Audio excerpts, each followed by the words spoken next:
All right. All right. All right. There we go. Good evening, everyone. I'm Professor McCoy. Welcome back to Mass Effect Andromeda. Right. Where are we? Missed a week last week, but we are all set to get back into things. Going to be doing some, going back to some loyalty missions again. PB and Jal, I think, this week should be the plan. This is my soup. I have a copious amount of leftover soup to eat from yesterday. I made a very large pot of soup. Basically all we've been eating for the last 48 hours, which is 48 hours, 36 hours, something like that, since yesterday afternoon. And it's very good. A Thai beef noodle soup. Very, very tasty. Fortunately or unfortunately, depending on your perspective, however, I've got this giant bowl here, and I also, because I need to get rid of it, and I also have 5 very full, very large mason jars of it in the refrigerator. I got all that too. So anyway, I have soup for the next while, maybe even Wednesday. I might even need to have some more soup. I might even need to have some more soup before, or perhaps even during the stream on Wednesday as well. Who knows? We'll see. All right. Let's see. What do I? VidCon. Come back to it. Maybe Kadara. Okay. Need to do Nexus. No. We are going to have to do a bunch of stuff on Vold, and then go back and do some stuff on EOS. Both of those. That'll come up. It'll maybe next week. We'll see. So. Residents are still mourning the loss of Gene Garson. The initiative founder was killed when the Nexus hit the Scourge. I slightly apologize if this turns into an ASMR stream. My soup. Good soup, though. Without Gene, we wouldn't be here. But now that we are here, we need to focus on surviving before we can celebrate. This is HNS. Good soup. Good soup. All right. So we have today, first and foremost, is PB's loyalty mission. So if you recall from a couple of weeks ago, from our last stream, we also did 2 loyalty missions. We did Liam's, and then we did Drax. Both of which were fairly similar. From a sort of structural standpoint, both involve getting ourselves onto a very dangerous pirate type facility, then getting into some fights to rescue some people who had gone missing, who had gotten taken. However, thematically, I don't think they could have been any more different. Drac is a mostly serious character with a bit of joviality to him, whereas Liam is nonsense incarnate, and so his mission reflected that, and we couldn't even yell at him about it for his terrible decision making. It's Wilma, Superintendent Kesh's assistant. Thank you for the bootlegged spirits from Kadara. Kesh was very pleasantly surprised, even if her system barely felt the effects, of course. The rest of us slept well that night, though. Take care. Nice. Yeah, she wouldn't. Brogan drinking, roughly speaking, human alcohol.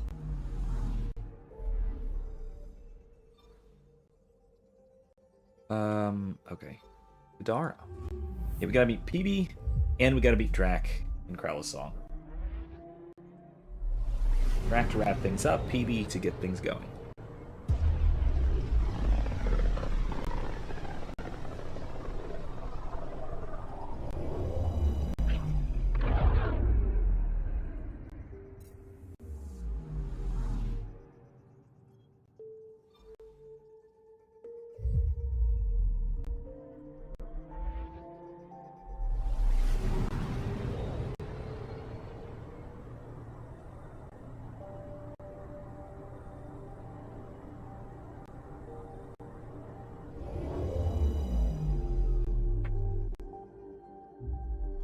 I do have several new videos out. One more in the process of editing. So last week I released a Star Wars and a Star Trek video.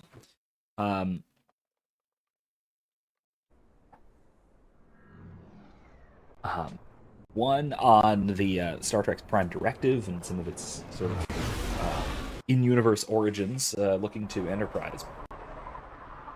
A good episode, albeit an epically frustrating one. And then the Star Wars one last week, finally being my very limited and particular critique of The Last Jedi, since everyone basically has gotten in on The Last Jedi, and I feel like I need to critique it as well, at least a little bit.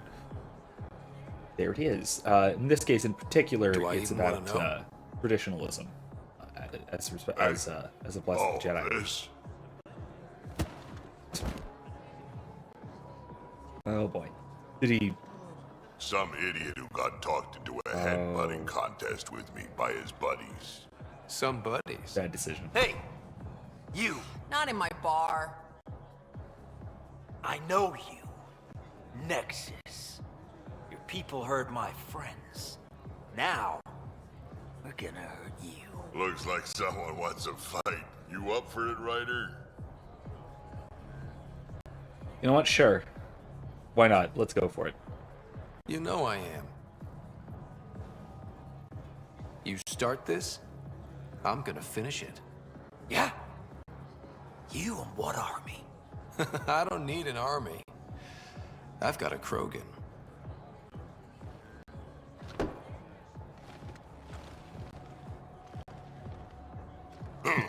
He's so wide. Just what do you think you're doing? Incredible.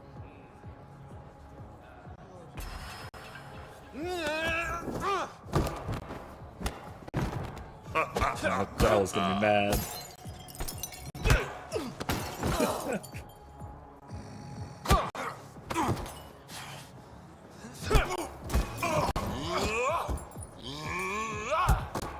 This is a good bar fight sequence.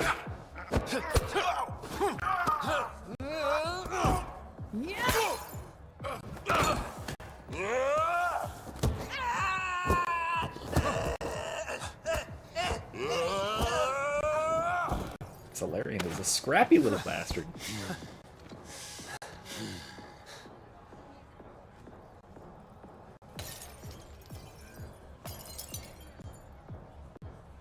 Really? Why did everyone think this was a good idea? Balls almighty quads, I'm getting too old for this shit. Hey, Ryder. Do me a favor. Don't tell Cash about this. I got you covered. That you do, I just don't want her to worry. It doesn't look like she needs to worry that much. I mean, to be fair, we go into live-fire combat situations very regularly. I don't think it shouldn't be that much of a concern getting into a bar fight, but, you know, whatever. It was perhaps less necessary. You are my new best friend. Ah, Ryder. I'd like to introduce you to my new best friend. What's your name again? Samrick. Right. Samrick here has been so sympathetic about Pock being stolen. He used to run with our pal Kalinda, and he knows where her crews congregate. Safe houses, rallying points, etc. Odd that he's initiative. I trust he's telling you what you need to know? Well... Look, I appreciate the drinks and the flattery and all, but Kalinda doesn't take kindly to people discussing her business interests. She busted me up pretty bad when she kicked me out of her outfit. I don't really want to repeat. You're sitting in an open bar on Kadara Port with us. Kalinda will know, and she'll assume the worst. Yeah, and she probably won't be satisfied the first 30 or 40 times you scream your innocence. So you might as well tell us what we want to know. At least that way you get another free drink. Well, shit, bad guess is I this? can't argue with that. And I am still thirsty. Thanks, Ryder. I think he'll cooperate now. I'll know where to look for Pop soon. It's extremely strange that this woman is that bad. While I'm here on Kadara, I've got a few minor quests to do, so we can go downstairs into Badlands, do a couple of things. Too major, but things to do, so let's go do it.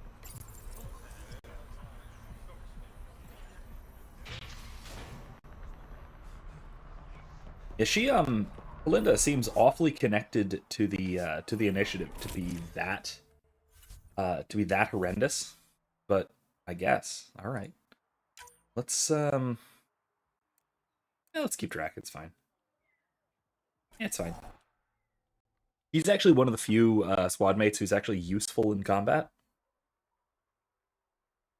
Mostly because he is a really effective tank. He can soak up a lot of damage and draws a lot of aggro. Unlike basically, I mean, a lot of their abilities and a lot of their guns and such are just not particularly useful and generally quite inaccurate. Excuse me. But he's actually quite useful. Him and Jal are probably the most useful too, because Jal's sniper rifle actually hits people.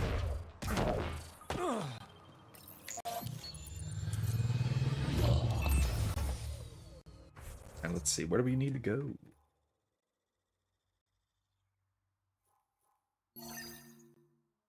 Boosting the signal. Mr. Earlier.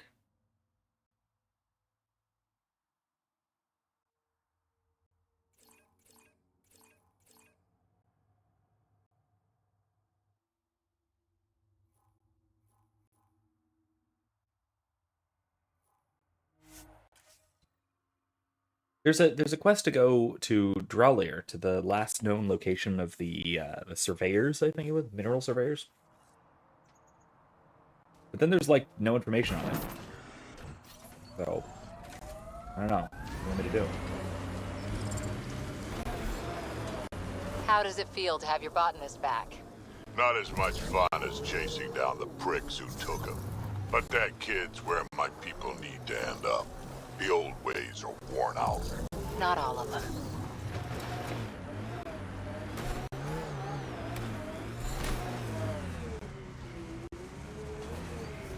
Okay, where the hell? How do we get over there?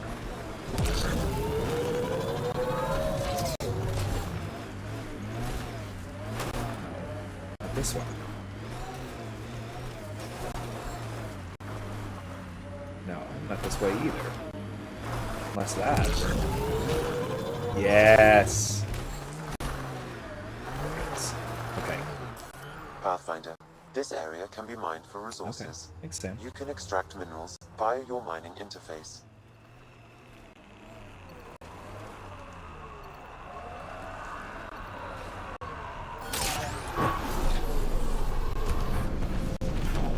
Okay, here we go. That's what we need to do. That's the last of these news receivers.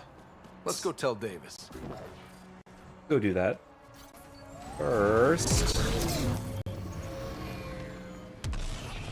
I probably could have made it onto the giant mushroom. Oh well. While we're here, let's wander around the outpost and talk to some people. See if there's more to be done around here, huh? Before we head out. Ooh. Shuttle. A little loud.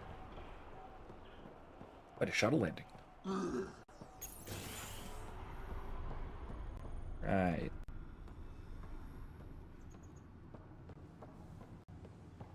Interesting here. Miriam. Ladies. Alright. I know there are a few quests and things here.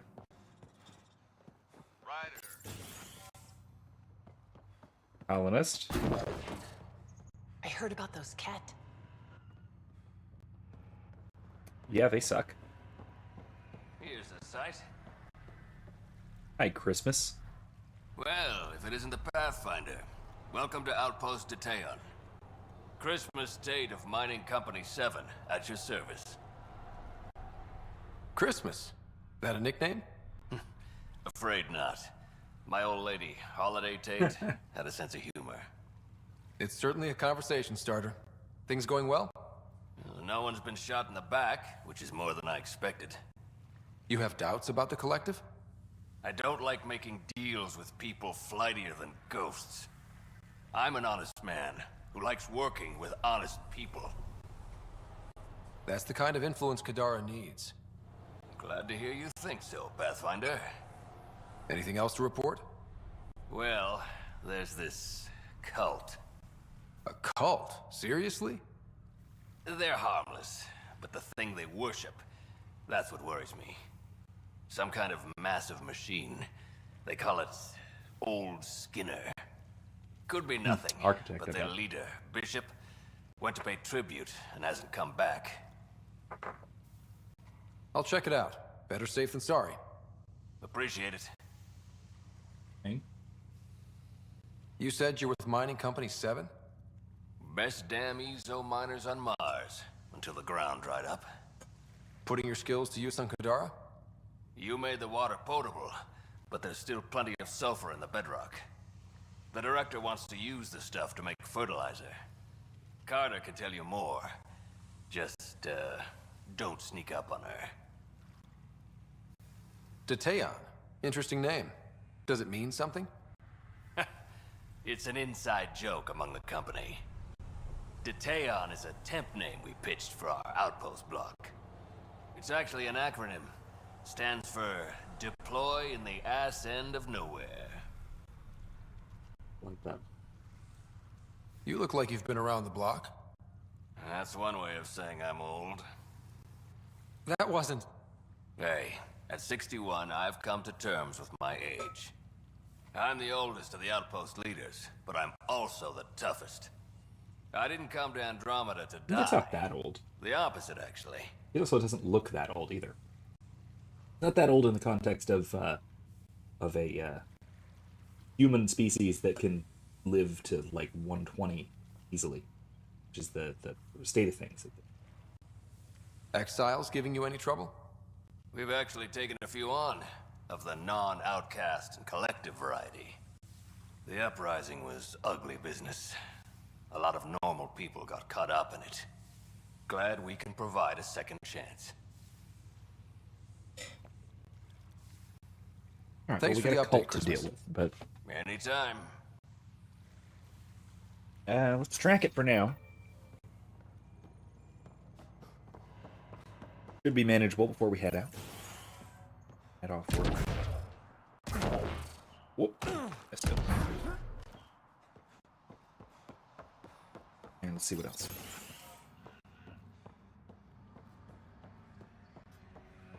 Gotta say, I didn't think you'd find everything on the list. That's not all. Save the best for... Drew. Hey, you're Vetra's boss. Yeah. How do you know More Vetra? or less. You one of her contacts? You could say that. I used to work the stock rooms on the Nexus. Let her know I set aside those regulators she wanted. Would have sent them earlier, but got busy with the move. Okay. So, you're the requisitions officer. That's my official title, yeah. But I take care of any odd jobs that pop up. Scrubbing, cooking, whatever I can do to help. That's nice of you. Keeps me busy. I used to work the drill back on Mars until I messed up my hand. I was lucky I didn't lose it, but the nerves never healed right. Poor guy. Do you have everything you need? Oh yeah, I swear the Collective can get their hands on anything. They're even more reliable than Vetra. Shouldn't tell her you said that, I assume. See you around, Drew. Keep fighting the good fight, Pathfinder.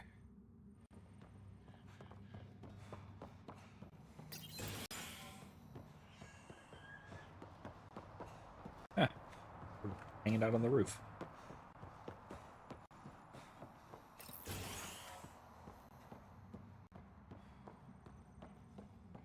And there's nobody here. It's nice quarters, though. whole bed in the center of the room facing away from the opening door. That's a little bit unsettling for some reason. Otherwise, though, nice.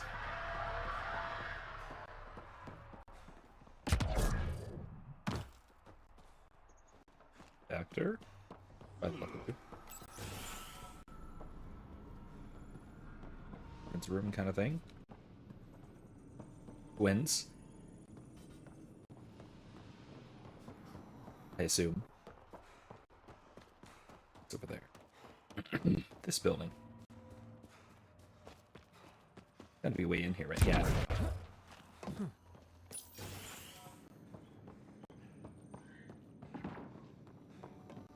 Okay. Let me guess. I should see the other guy. He got a few punches in. Dr. Nakamoto, what are you doing here? When I heard the outpost needed a physician, I offered my services. Nice. Least This I is the could guy do who was after making you and selling retrieved my drugs. formula. And the setup's a sight better than a shipping container. Good to have you here, Doctor. I won't let you down, Pathfinder. What about your old clinic? I moved my patients here, with Christmas's permission, of course. And spread the word that my door is still open, just in a different location. A small gesture, but it's done wonders for the initiative's reputation. It's a good idea. Keep up the good work. Build some Thank you, much Pathfinder. needed social connections, socio-political connections, even.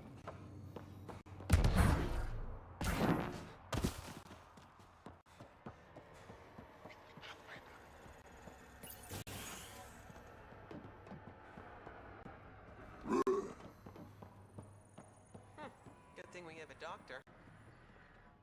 Wait. Don't come any closer. Okay. False alarm.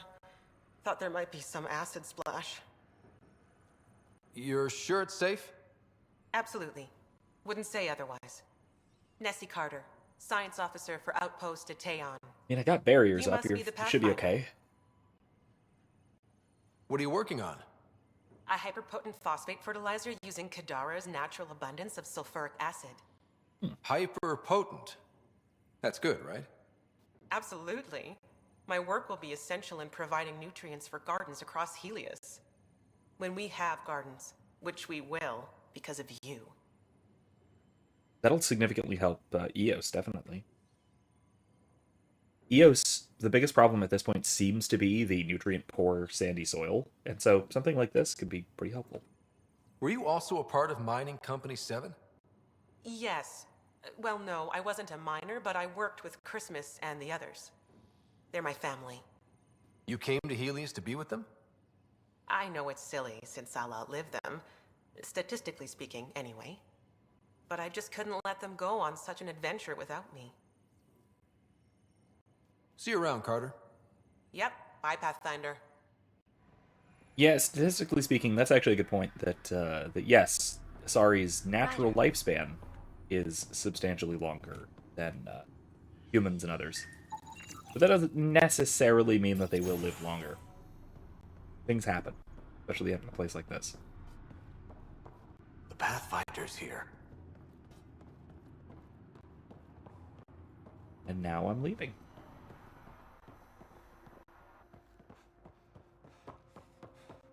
It's up here. Hello, colonist.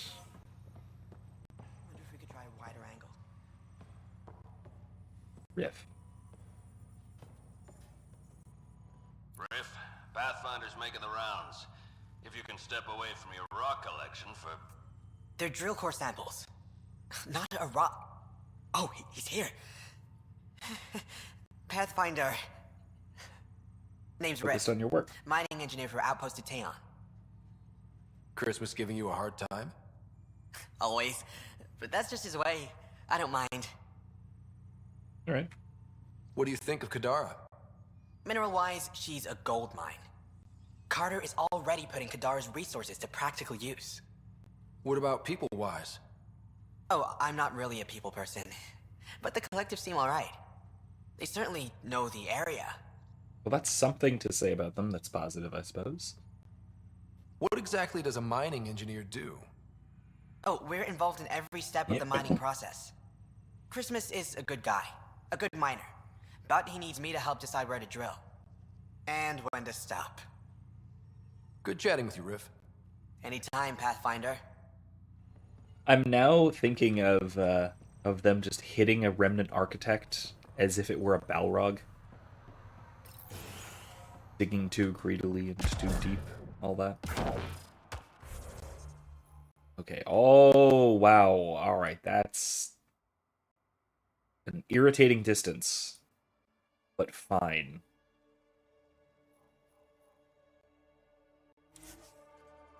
Let's go. Old Skinner. It's again reasonably certain that it's an architect, but let's see. Pathfinder, this area can be mined for resources. Wait, hold on. You can I'm going the wrong way.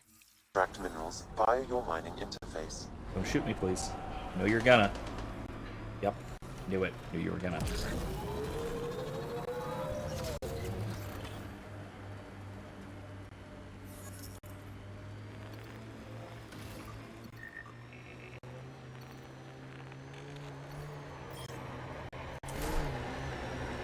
Here they come! That construct was reported stolen by both the Outcasts and the Collective. Hostility likely. Yeah, whatever. Don't need to deal with it right now. Need to extract.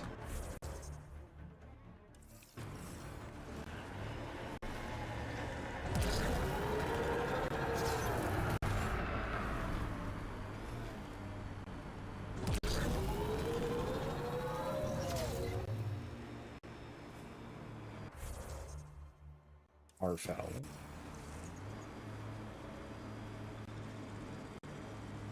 Okay.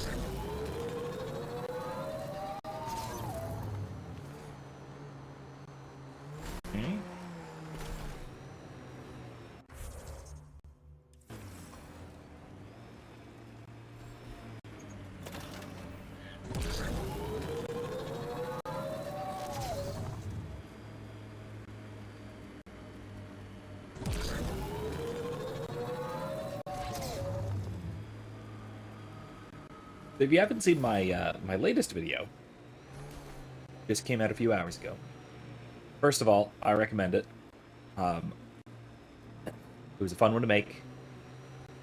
Mostly, some of it was less fun. Watching the parts of that episode of The Mandalorian that I needed to watch to make sense of it, that was a little less fun than it could have been. But actually putting it together and doing the criticism was a great time. Because I think, like I said in the video, I think that when you have something that is bad for obvious reasons, sometimes you miss some of the deeper criticisms. Ah, yes. See, there it is. That is a remnant architect, all right. Hey, Bucko. How you doing? Mostly playing Street Fighter 6. Hey, you were talking about that last week, right? 2 weeks ago. But yeah, no, this is still going well. I'm about to deal with that thing up there, which that should be a good time. I'll probably use this. Thinking about it. Great one. Turn your gaze upon me. Accept this tribute. Reshape And then it killed the him. world in your... Wait! Great one! Wait! Ah! I called it. Bishop, I presume. Let's report back to Christmas. Yes, but first... Actually, wait. Let's go with... that.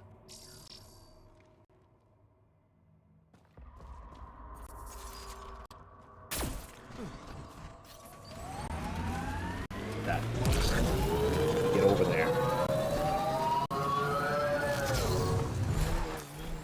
Pathfinder, this area... We've got an architect! Where are you going to park? I'd like to park nearby. Oh, the Battle Pass they just released doesn't come with the $120 version of the game I bought. Oh, jeez. Well, that sucks. Hello. Forget the armor. Target the legs. I forgot to switch my mouse controls.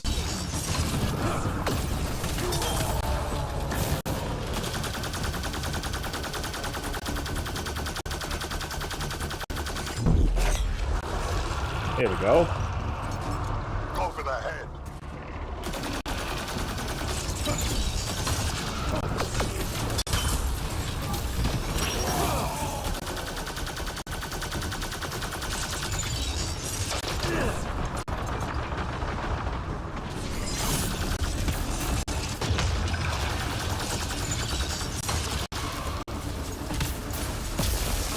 Oh, jeez, didn't see that.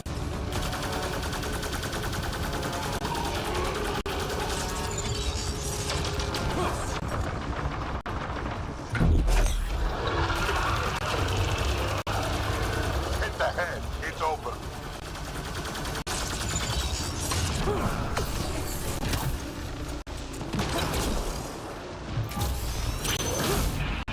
There we go. It indeed, yes, the giant tripod robot could definitely have a massive effect on any given battlefield. It made friends. Particularly this one.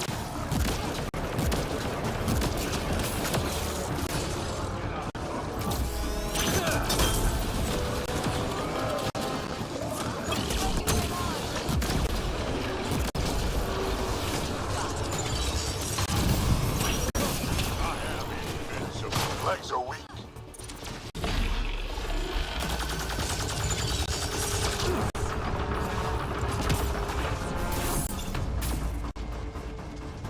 Hey, look, loot.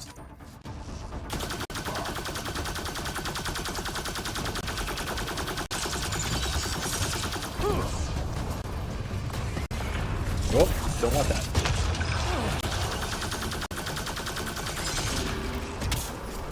Felt that for sure.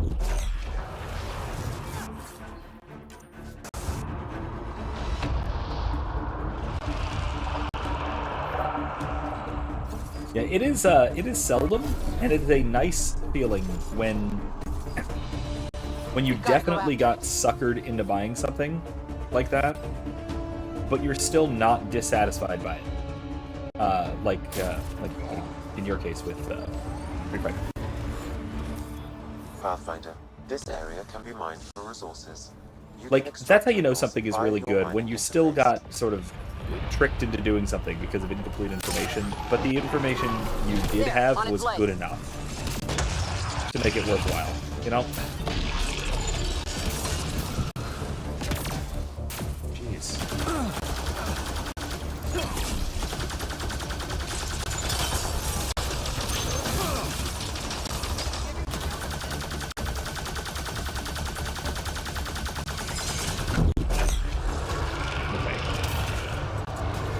Hit the head. It's open.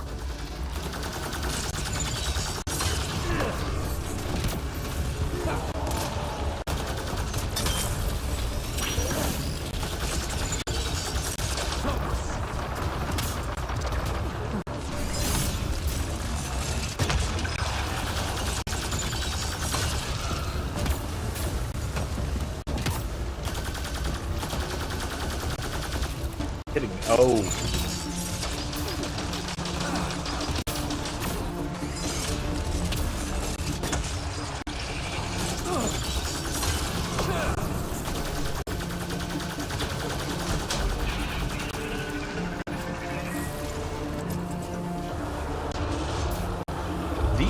These little geysers here are rough. Look like the space robot dinosaurs from Horizon Zero Dawn. Yeah, kind of. I think the biggest difference is that these are less, like, I don't know how to put it. Like, the ones from Horizon feel like they're sort of cobbled together.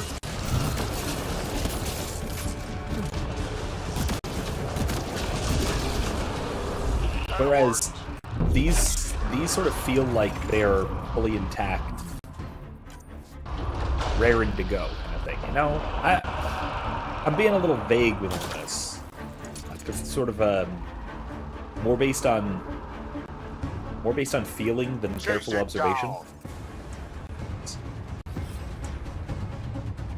But that is definitely the at least the different vibe I get between the two. Anyway, yeah, like I said, if you haven't seen the new video about the Mandalorian, I would say definitely do so, because it's a particularly bad episode of The Mandalorian. It's the one with Jack Black and Lizzo. But believe it or not, that has nothing to do with my critique. I'm not actually critiquing any of the ridiculous celebrity cameos in the episode.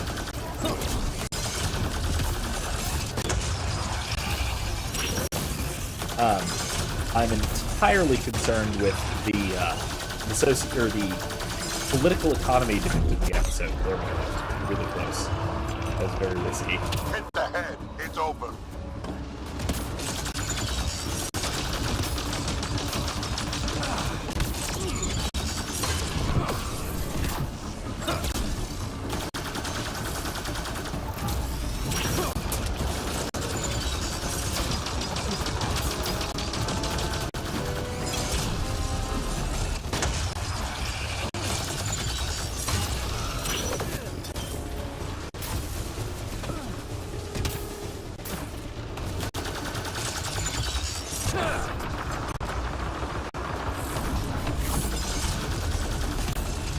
Okay, so Jack Black is a comedian.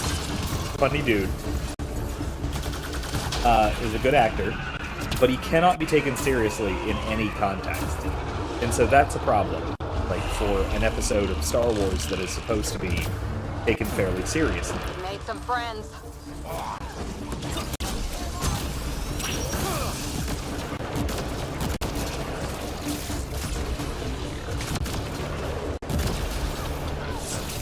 I say fairly seriously instead of just seriously. Because it's not a completely serious episode either.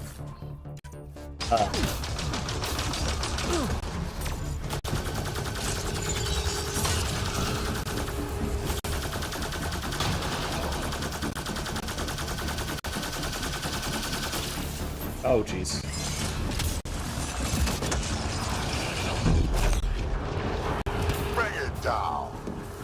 But if you like me, have not been following The Mandalorian,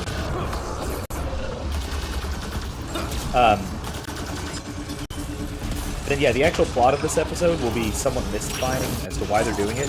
I'll add though, if you have been following the plot of The Mandalorian, you'll also be mystified by it, because it is entirely a side quest. Well, sorry, like 3/4 of the episode is a side quest. The part of the episode that I'm talking about in the video is entirely a side quest.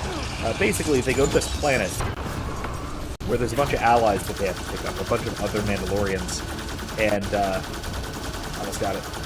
I'm so close, there we go. Okay.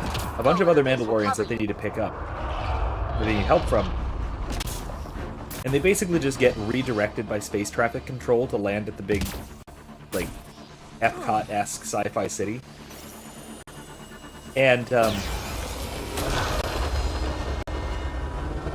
basically there's this this Duke and Duchess of this planet, played by Jack Black, the comedy actor, and Lizzo, the rapper, I guess, and rapper slash musician slash. She's popular with the kids these days, I guess. And honestly, their acting was both, I'll just say, inappropriate for the episode. It did not fit at all. I mean, wasn't nothing about it was awful, but nothing about it fit. You know, that was the biggest problem with them. So, you know, what are you gonna do? It was that part of it was rather cringe. The other celebrity cameo was Christopher Lloyd. That is Doc Brown from Back to the Future, among many other roles. He's actually a very good, very serious actor. He does a lot of sci-fi stuff. He's ancient. He was playing an old man 40 years ago in almost 40 years ago in Back to the Future. So, yeah. But he was his acting was actually good in the episode. It's just the problem was the writing for it. It was again, it wasn't allowed to be serious for nearly long enough. So those are my criticisms, brief and vague as they are, about the sort of celebrity cameo aspect of the episode, which, like I said, was not the bad part. That was unfortunate. It was dumb and it was unnecessary. And it sort of reeks of some desperation, of just really trying very hard to recapture an audience, kind of thing, or at least hold the audience's attention. But that wasn't the actual bad part of the episode. Nor was the bad part that it was entirely a side quest, because they just get pulled into the city, and when they get pulled into the city, excuse me, the Duke and Duchess say, "Hey, while you're waiting for your friends to get back from their excursion, do you think you could help us with some problems? You can? Great. Here's the problem." And then they just sort of send them on a side quest in the city, which, I mean, that seems very artificial and contrived as a way of making a plot happen. Basically, it is it's the criticism.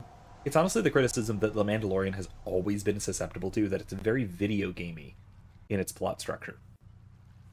It's very much, I don't know, I hate to say it because I love this game, but it's very KOTOR-ish in its plot structure.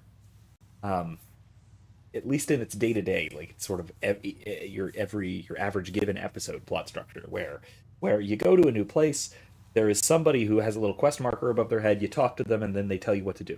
And then you go and do it. That's kind of the structure of The Mandalorian. Even if it doesn't fit with anything to do with the rest of the episode or the rest of the season. That's a problem with this episode, but it's not the problem I was criticizing. I was criticizing the portrayal of political economy in the episode, which again, that's the part that I go into in the video in a good deal in a good amount of detail over the course of about a half an hour. Old Skinner is no more. I heard. Shame about Bishop. He was crazy, but a good worker. Thanks for the update, Christmas. Anytime.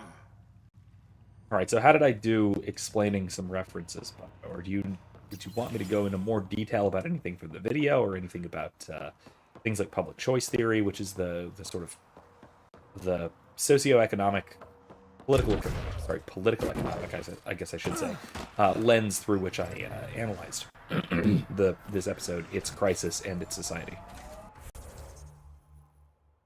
All right, questies. Paladin.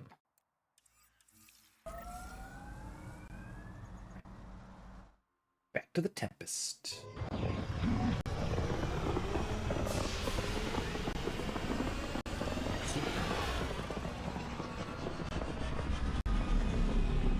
It's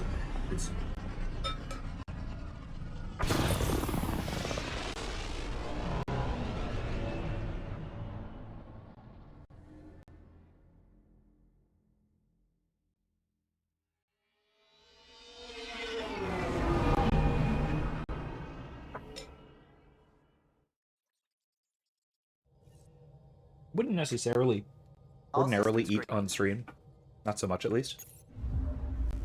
But Now orbiting Kadara. first of all,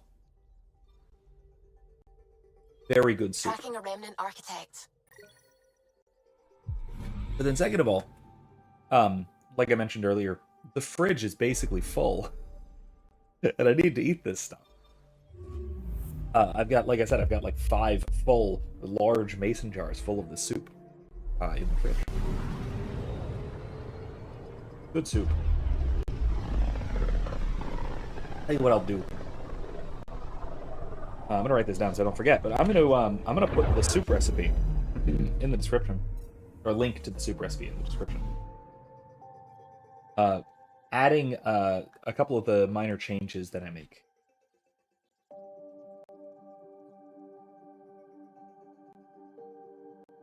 Uh-oh, the pen is out of me. There he is. Anyway, yeah, We're on course. out of ink. Yeah, the soup is very, very good. I always recommend it as a phenomenal little recipe. It's relatively straightforward as well. So.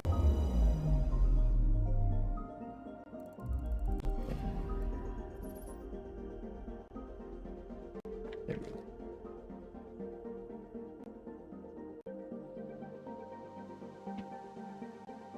Right. But yeah, it's I'll put a description. Like I said, I'll put a link to the recipe in the description, as well as, like I said, some of the minor little changes I do to the recipe. Most notably, the recipe doesn't call for ginger in the sort of the base brew, but that's silly. It's a Thai recipe. It really should have ginger. Let's go with black.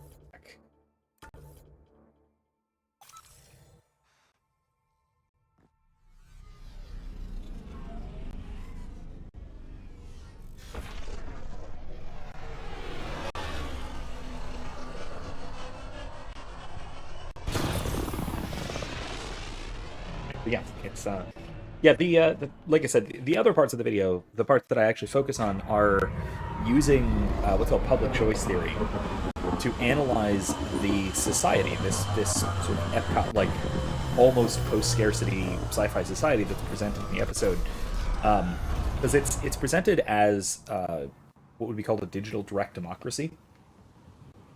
Another good example of a digital direct democracy that I don't mention in the episode would be the Asari republics, or at least most of the Asari republics, are digital direct democracies, where it is a very broad-based direct democracy, where, like I said, where political issues are decided upon democratically, but democratically by an incredibly with what is typically incredibly high voter turnout, because voting is usually done digitally. So it's done basically Pathfinder, on the internet. Scavengers have picked over the salvage ahead. Okay, that's good for them, I guess.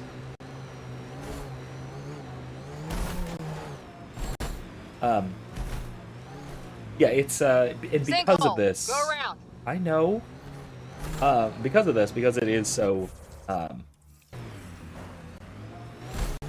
because it's so easy to participate in the democratic process. What that means is the cost to voting. Voting always has a cost, even if it's just a simple opportunity cost, like the time it takes you to go to the polling place or whatever. The cost for voting is so extremely low because you can just like vote online from home with minimal expenditure Watch and effort. the edges. Sometimes they collapse. Okay, good advice. And so because of that, what we wind up with, and my argument at least, is that this leads to this massively high voter turnout. Leads to... Got them all. Oh, we don't.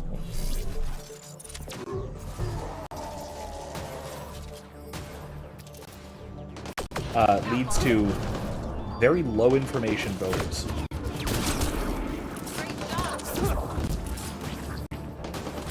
And that has problems, or that presents its own problems.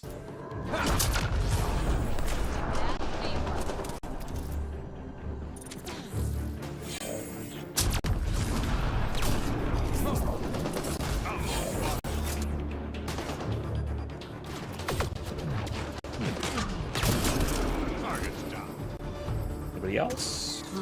They're vulnerable. Hit them now. One more, but where? Aha. Get out of here.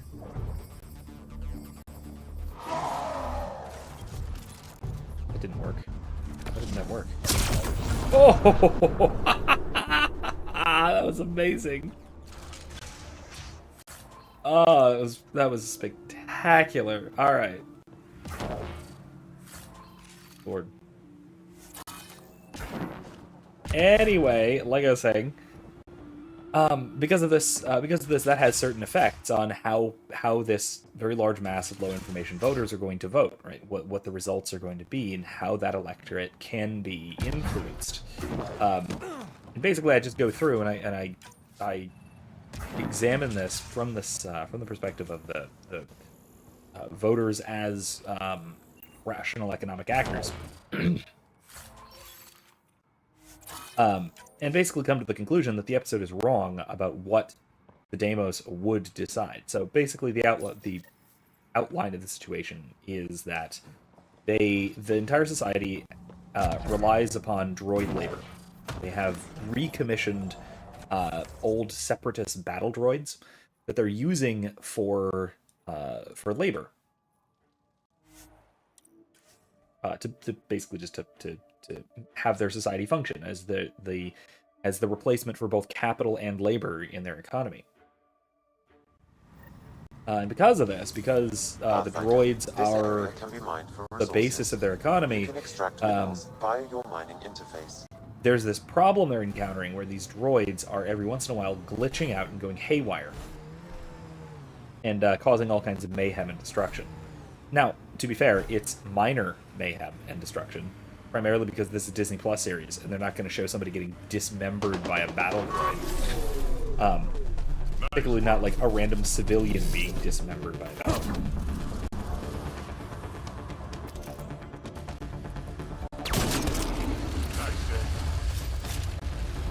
It's amazing, isn't it? When it's not about to kill us.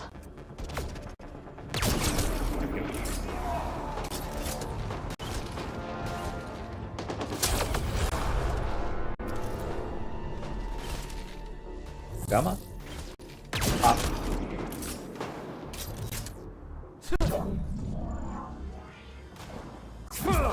Oops. Fine.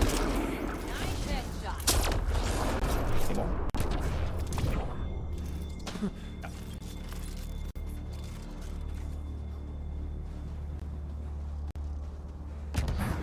So when these droids are going haywire, they're causing mayhem and destruction. Like mayhem, like they're causing speeder crashes, and they're dumping people's laundry and like messing up people's meals and silly things, right? Stuff that you can that's awesome. Stuff that you can portray on a nice Disney Plus show and it not give it a like TV MA rating or whatever. So with this mayhem, there is a cutoff switch that would basically just deactivate all the droids. This is a safety measure in case anything goes horribly wrong with them. However, the voting public voted not to deactivate them. They said, no, we're going to keep them active. Oops, I should have summoned that. They basically voted to keep the droids active. The excuse in the episode, the point in the episode is basically that flip size. Oh no, that's perfect. Is that, oh, well, people wouldn't know how to live without these droids. It would be such an inconvenience to people. You could almost hear them say, well, people just want to get a haircut, or people just want to go to restaurants, especially because one of them was a chef droid. One of the droids that went crazy was like a cooking droid, like a hibachi chef kind of droid. And so this is, I think, very clearly, and this is kind of one of my ultimate conclusions in the video, is that this is, I think, very clearly a pro-COVID lockdown statement. That the people are too stupid to realize that they should, or I guess we should, going that way, that we should be shutting down the productive economy because there is this significant threat that could strike anyone at any moment, even if the threat is relatively minor to any given person. Now, it might have a significant effect, right? It might actually kill somebody. Like one of these droids might be, driving a speeder through the air and crash someone to the ground from kilometers in the sky.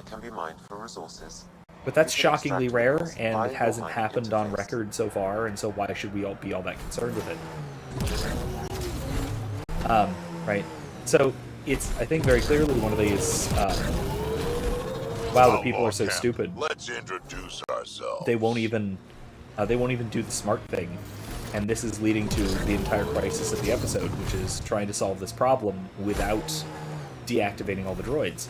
But again, I argue as well in the video that no, of course they should deactivate the droids. That is their entire productive economy. Their society would completely collapse. It would shut down.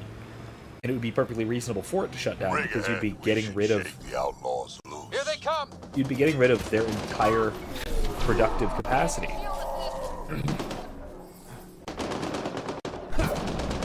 Their entire capital structure, right, would be just gotten rid of. There you go.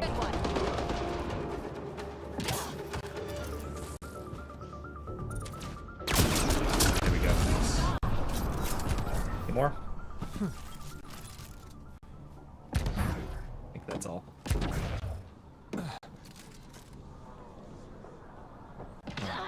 Cool.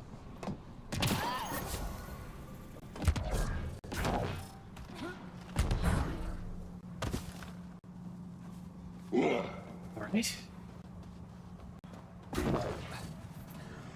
But yeah, this of course, this episode did come out relatively recently. This was one came out a month or two ago. And so it seems like it's a little late for being a pro-lockdown propaganda. We're well past COVID. But you will also recall that this was being produced sort of during the height of COVID hysteria.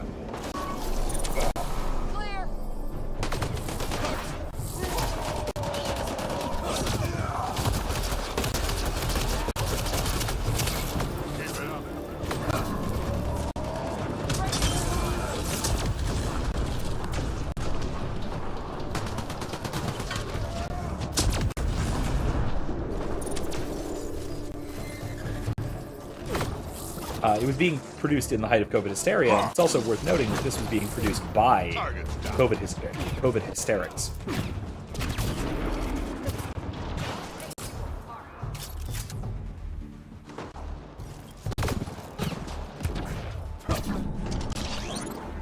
Watch the grenade! Right, so you might remember that this is the same production from which Gina Carano was fired for saying that that no, we should not be vilifying our neighbors because of disagreements about COVID policy, basically.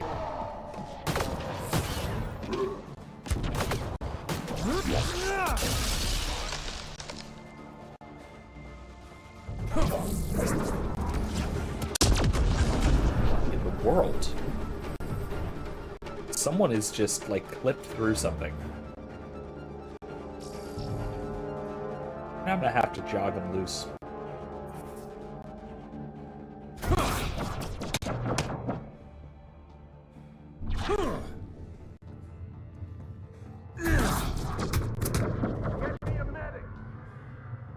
No! Almost got it. Almost good. There we go. Alright.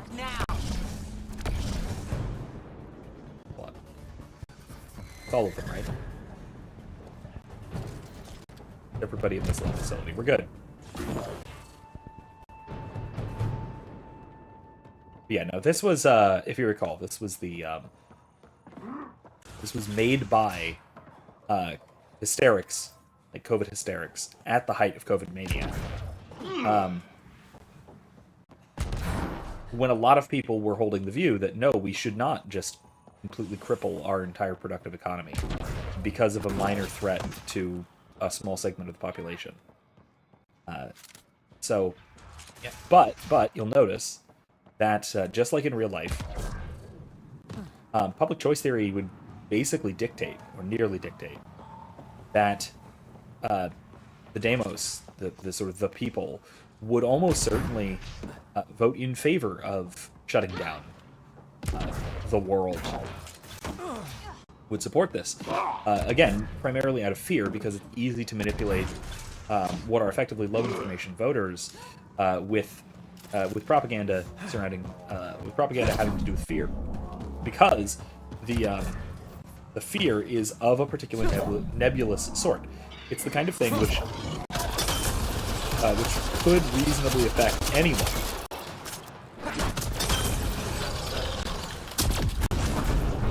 And because of its sort of distributed effects, or distributed possibility of an effect, and it could affect anybody, that it's the kind of thing that everyone can be manipulated by and has an incentive to pay some attention to because it's portrayed as extremely dangerous. But the negative effects of shutting down the productive economy are not easily foreseen by somebody not paying attention. Looks like Kalinda's outfit abandoned the site. Well, we're here. Might as well search it. And this is what we do see in real life, and this is what we would see, I argue, in a society like the one we see in the episode. Hello there. That broken observer looks like Pac. Let's make sure. Should have brought PB, come to my location, please. Yep, he's got Pac. She's broken, though. Guess Kalinda didn't take very good care of her. Hey, I don't want any trouble. I found the site abandoned. By scavenger law, it's all mine. We're not here to fight you for it. That's a relief. I mean, good thing. Well, I'm a businessman, you see, so I'm willing to sell if you see anything you like. Did you see where the crew that used this site went? No. They were trouble, though. Led by a pain-in-the-ass Asari with a mean as spit Krogan toady.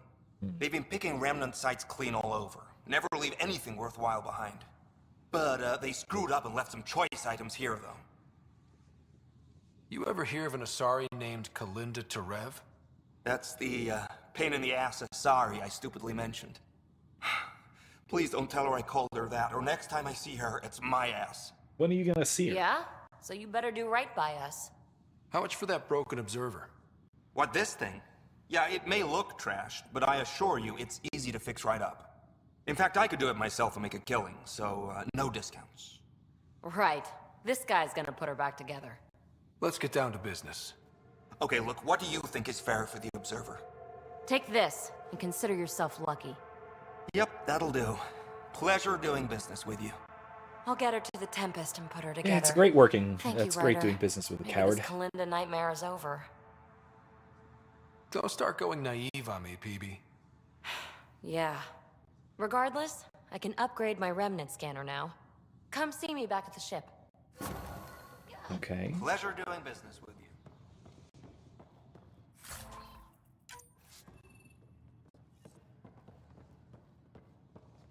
You missed something.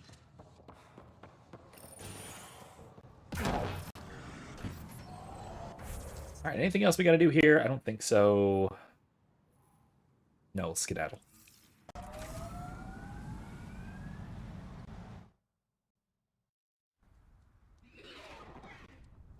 Anyway, so yeah, the fact that it gets this this element of public choice theory, this element of basically of the political behavior of the people involved, it gets that so spectacularly wrong for propagandistic purposes. I basically conclude that this episode is actually quite insidious, because it's not like the typical sorts of propaganda that we often see, which she wanted to talk to you. Which are very often, oh good, the medical supplies got dispersed. Very often the propaganda we see these days are it's very ham-fisted, it's very on the nose, it's very obvious, and so it's really annoying. It's poorly done, and this is honestly what a lot of people mean by woke. It's that when propagandistic storytelling is done poorly. But like I have argued before in my my video addressing wokeism in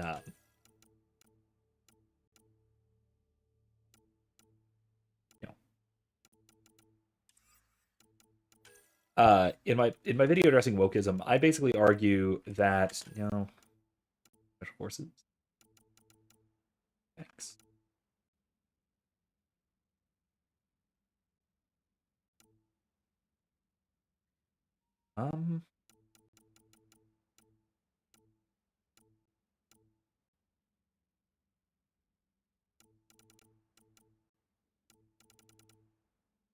Sure.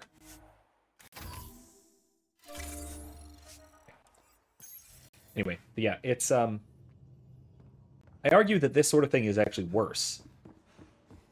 Well done or subtly put together propaganda is I argue substantially worse than poorly made and sloppy kind of propaganda.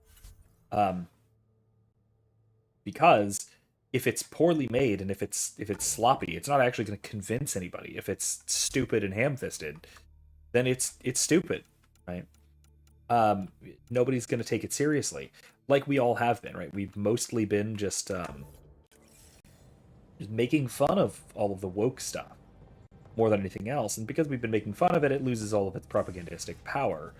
However, if it's well done, if it's well put together, and all we have to make fun of is haha, look, it's Jack Black and the rapper who can't act, then we're going to miss the point about it not being good, it not being a good message, it being an evil message. I'll tell you what, I will be right back. Give me just a moment. Back to where I... Then we'll go and talk to PB and get this thing started, which is going to be absolute nonsense, and I can't wait.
I'm back. All right.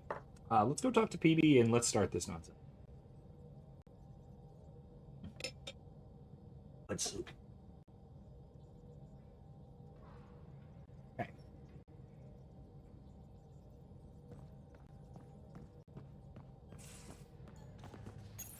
There you are. Hi. Okay, who stole PB and put you in her clothes? Not funny. It's a little funny. Okay, it's a little funny. I received this. Hey, babe. Sorry I broke your pet. It lacked versatility. Couldn't keep up. Maybe I'll do the same with your other new toy. Ta. She means you. I hate her. Really? Are you sure about that? Oh, I don't know. It's not that she took my bot and broke her. We got Puck back and I repaired her. Better than ever. Now my scanner's fully upgraded and sweeping the cluster for remnant signals. We won. So what's the problem? It's just... drummed up feelings I thought I'd put behind me. Turns out I just buried them. This is what happens when you let people in. You acquire baggage. I travel light, damn it. No baggage. You just have to let the right people in. Right can turn wrong. Good goes bad. I let Kalinda become important to me. Look where that ended up. Now you've become, or you're becoming, important. But you need to know, I resist checking out of this hotel every day. So, yeah. This is why I've said, over and over, that her plot arc really only finishes if you romance her. Because she doesn't really commit to the crew, or the initiative, or really anything, except for Ryder romantically. That's it. That's the only thing that really hooks her in. And if you don't do that, then she's still a flighty ball of immaturity, which is sad, really, because you could very well have completed this arc otherwise. But it seems like, honestly, God, I have to say this, but it seems like, I hate to say it, but it seems like they did the thing again where the Asari is sort of the canon romance. Because they definitely did it with Liara in the original trilogy. Certainly by the time 3 comes around, Liara is pretty much the creator's canon romance. And it seems like they kind of did the same thing with Peavy. Like, but she's also, especially compared to Liara, she's also insufferable. So, you're disincentivized from following the canon romance path. Seemingly canon romance. I need to know I can count on you. I know. I get it. I just need a little space. Time to think. Hopefully, my now RemTech-infused scanner will pick up something amazing and make all this Kalinda trouble worthwhile. Okay. Wait, are we really on hold? Oh no. Let's just fly around a bit and see if it picks up anything. Yes. What's Joba?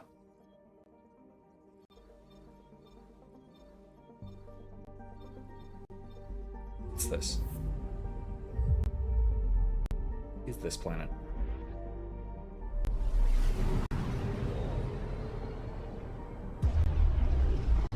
All else fails, we can always just do Jal's mission first, and then come back to Peavy's.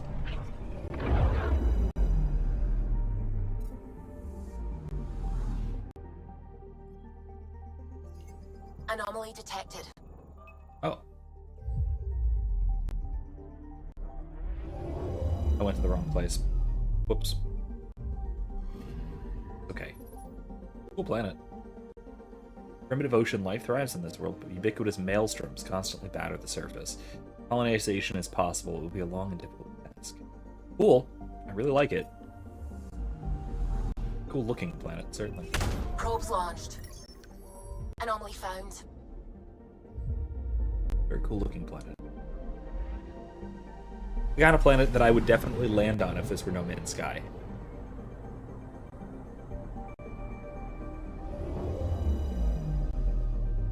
Which has turned into a great game, by the way. Gradually. It's been a long time since I played it. Signature. And apparently there's even been some new updates, even quite recently.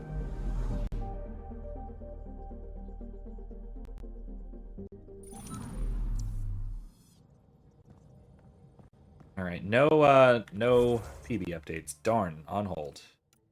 Fine. Jal time. Yeah, let's do Jaws in the meantime, shall we? Pathfinder, you have pending vid calls. Oh, a distress call that has been on hold Suvi, for play weeks. the full distress call from Prodromos. Right away.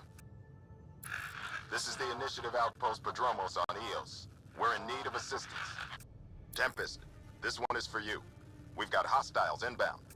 No ground activity, but there soon will be. Pathfinder, we need you. Going dark until it's resolved. We're not giving up Eos again. Out. Could use more information than just hostiles and the worry of escalation. Could be he's worried it's not a simple attack. If someone's willing to risk attacking Prodromos, your first outpost... They're trying to make a point. Yeah. That's the last we heard? Nothing else? No rider, but also no alarms. The orbital buoy isn't showing any major traffic. Bradley's military, all about the prep. I bet it's a brownout to present less of a target. Keep the nav fresh. I'll be on the bridge soon. Understood. Okay. Let's do it then.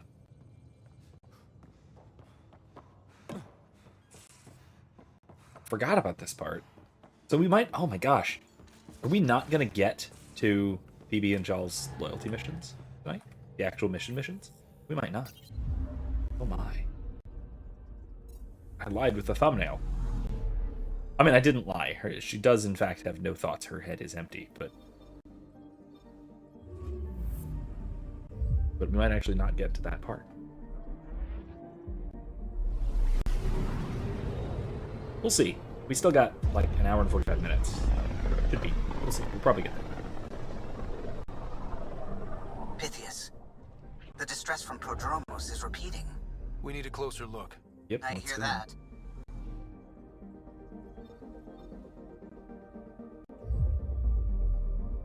Ben.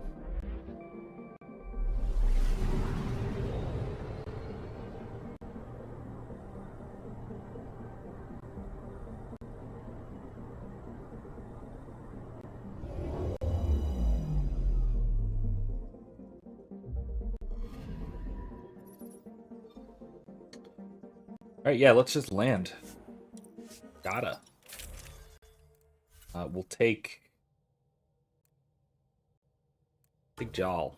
This is his thing. Let's go. Descent is green. Coordinating. Path is calm.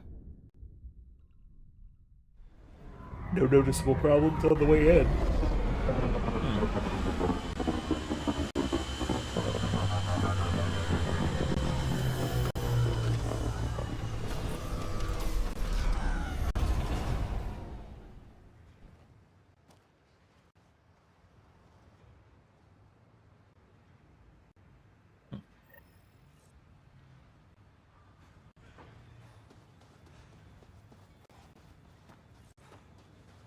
Find Bradley. See what's wrong.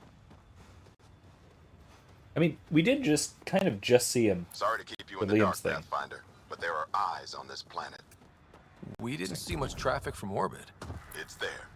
But hopefully you can get ahead of this before it turns into something bad. See you soon. Thanks for coming. Knew you'd be up for it. Yeah. I need answers. You said there were hostiles inbound. We've had raids. With all our scientific gizmos, we expected pirates. But not this. 4-5, repeat. Stockpile complete. Waiting for beacon. Launch on detection. Repeat. 1, 2, 3. What am I hearing, Bradley? Here's my worry. Maybe the raids we've seen were just a decoy, so someone could do a slow tactical build-up in the Black Rock. Tactical? You mean military? No. That was an Angaran voice. He means Rokar. That's why he called us. An attack on our first outpost?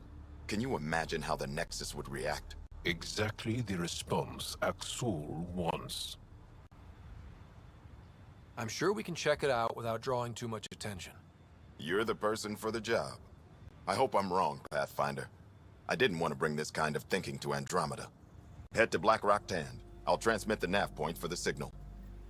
And then what we'll do is completely wipe them out.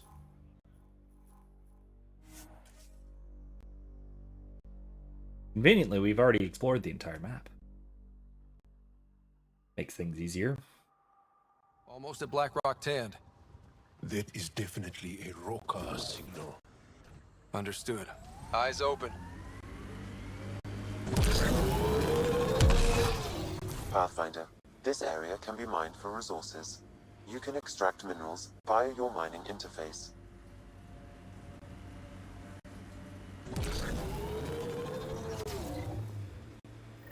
Bradley was right. Rokar on site.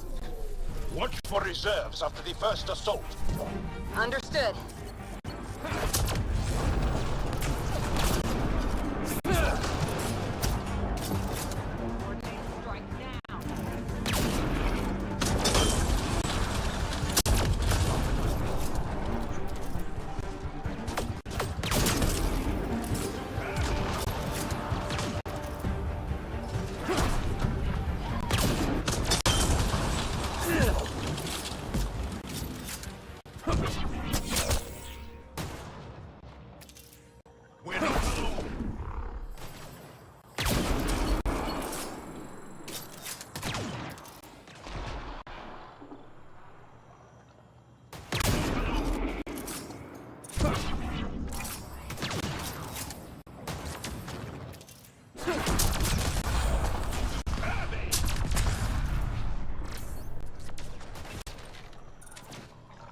Shield boost enabled.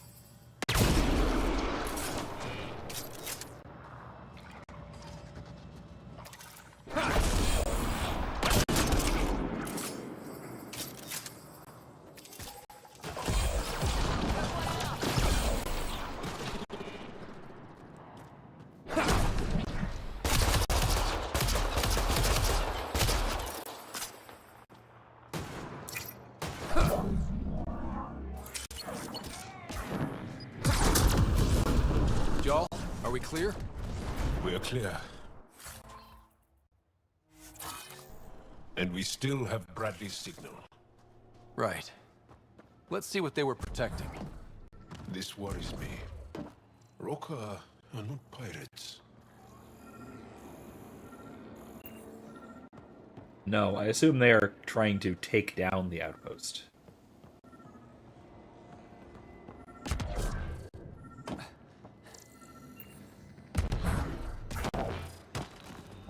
Let's see. This signal can call dropships to a precise location.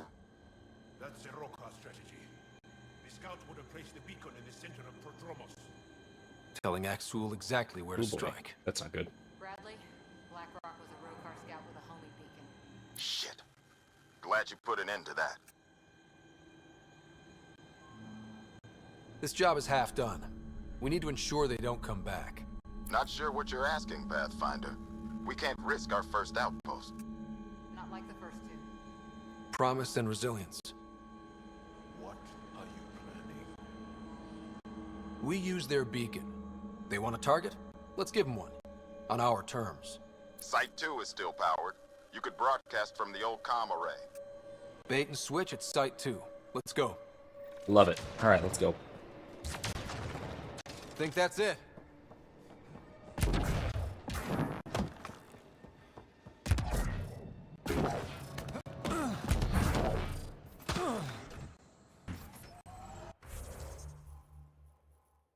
All the way over to Site 2. Okay. Halfway across the map. All the way across the map, really.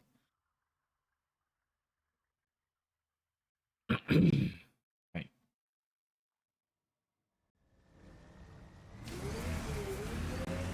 I almost wanted to instead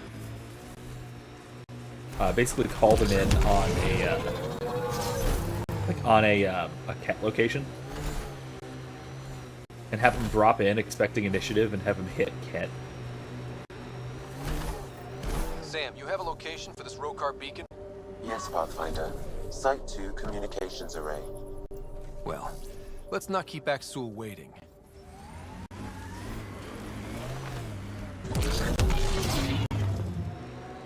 Nav point marked for Rokar signal upload. Hit the button. It'll draw them right to us. We know this place. They don't. And they won't. Starting Rokar signal upload. Are they heading toward us? The Rokar have altered course. Where are they dropping in, Now boys? might be a good time to take cover. I'm on the roof. The roof is exactly where we want to be. I told you you'd know soon enough. The beacon is live. You couldn't stop our scouts. They've bought it. Hold until they're on the ground. Oh, jeez. Holding. 2 full shuttles. Enemies!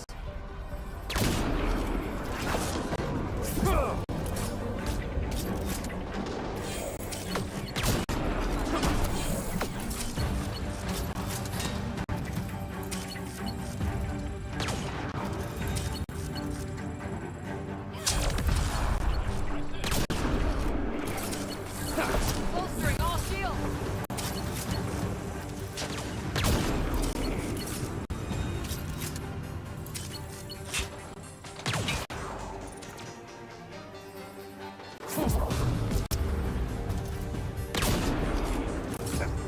Shield. Okay, I thought I could shoot through it. Apparently not.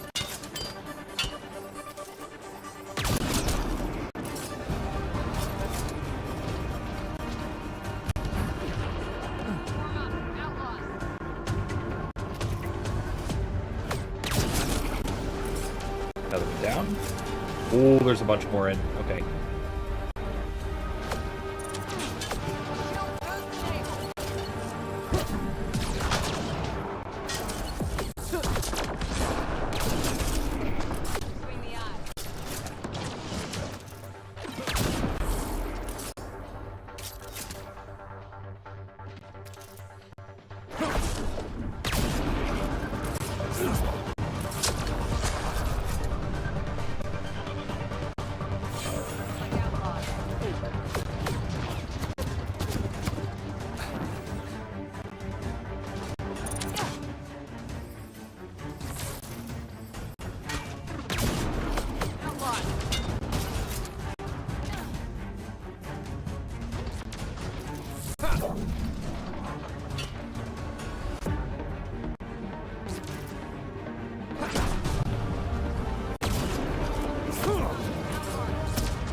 to change strategies here.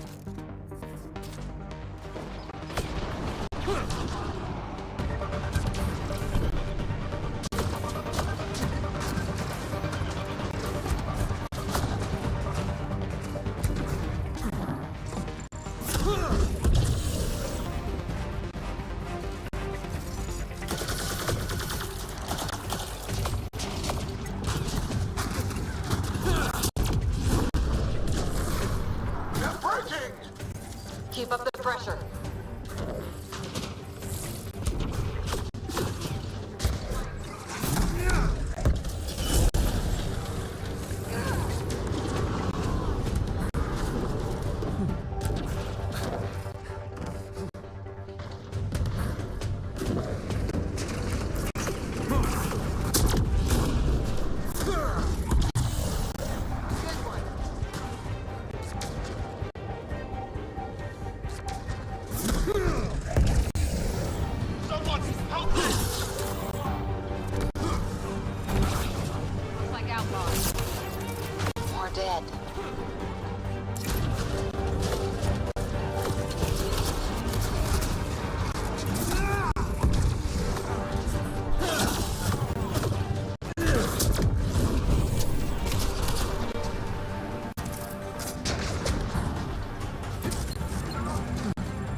They're onto us. Alright, I need ammo. If I can find ammo, I need it.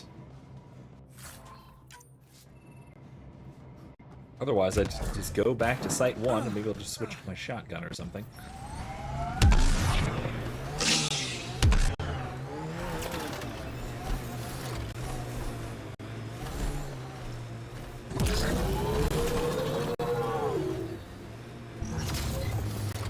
Back we go. Aksu! The Pathfinder is coming! Motherless! Everyone prepare to defend! Sounds like they're losing their support.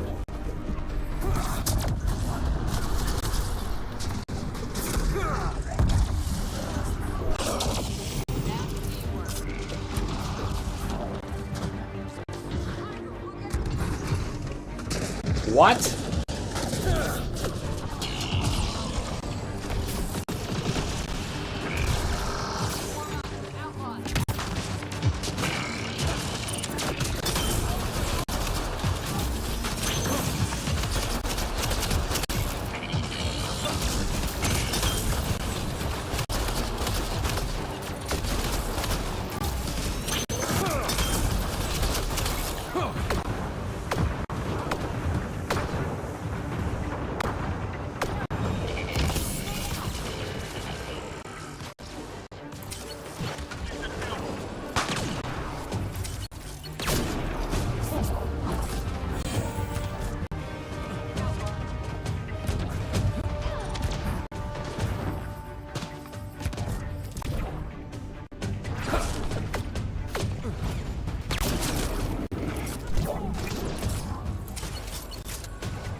That's the last of them. We did it, Ryder. Pathfinder, Axel's shuttle is leaving orbit. I'll remember this. We're not finished. You We're are good. today, and we'll be ready next time. Come to Padromos, Pathfinder. We owe you. Again. All right. Well, that wasn't too bad, huh? It was actually quite the dynamic fight, the dynamic combat, but overall, not too bad. Not too bad. Actually, I had to switch up, switch profiles and switch strategies a couple of times. That's something.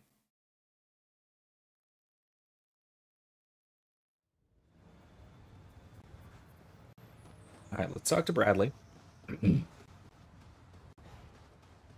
What he thinks about all this, and then presumably, at least I thought, we could actually do Jal's quest now, but I don't know, maybe not. I don't know. Pathfinder? The Rokar attack is over. We'll know what to watch for in the future. It can't just be this old man and his hunches. Special thanks to our friend Jal. It helps to show we're not all on opposite sides. We can't assume anyone could be an enemy. That's no way to live. We're not planning on it. How's the team holding up? A little shell-shocked. Can't blame them. Maybe I should say something?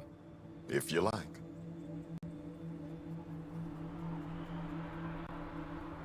This was a hell of a day. And you all deserve whatever break you want. You've Wait. built a fine home. The initiative still exists because of your efforts here. That Reward yourself, was never Padromos. approved. You've earned it. So, when do we get back to work? No vacation asked or expected. We lose sometimes, but if they have the choice to keep going, they'll take it. This wasn't a good day, but it was another day. You gave them that. Okay. Your people, Ryder. On hold. He's another one on hold. On hold. Hold. Maybe I am gonna have to do some side quests or something. Oh my gosh, am I actually gonna have to advance the main quest for this? I'll be interested to see what your scientists learn of EOS. No way. I didn't think so. I was pretty sure I could finish all of the companion quests at this point in the game. It's possible I just didn't proc something yet. That's a possibility. I'm pretty sure switching around, like going between planets, is what advances these, but I'm not sure. Not quite sure. Ascent is go. If not, I'll go to Vold. I'll do a thing or two on Vold. Leaving Atwell. Suppose. All clear. Got a thing or two to do on Vold, so I might as well do it. This, if PB's quest doesn't advance. PB said she wanted to talk to you. Aha! There we go. Pathfinder, you have new email. Another message from Axul. Meeting room. Okay, something big. No time to type. Come, come, come. Okay, let's do PB's first, as promised. Hey there, what's new? Huh, funny you should ask. I need to know, if I had something really important to do, could I count on you to help? To come along? Yeah. If it's as exciting as you make it sound. Yeah, sure. It's pretty damned exciting. Thanks to my newly remnant augmented scanner, I'm onto something big. Hear that signal? Best I can tell, it's coming from a piece of raw remnant programming tech. A building block in an unused state. Ooh. My eyes bulge thinking what we might be able to learn from it, or do with it. It's like a Rem Tech wildcard. The kind of mystery I live for. I have to get it. There's no time to waste, right? What are the implications of this device, whatever it is? At the very least, it'll strengthen our bridge to remnant technology. Even just getting closer data readings could help us break down remnant programming, use their tech more efficiently. I need to find it. Like, now. Well, now that now's gone, so now. Best case scenario, this could actually allow us to replicate some of their tech, which would be quite something. Okay. That's it? Yeah. No preamble, no further interrogations, just okay?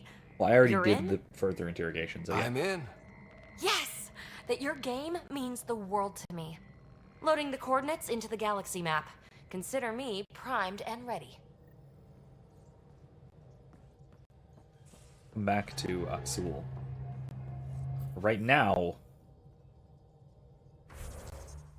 Now, we're helping PP.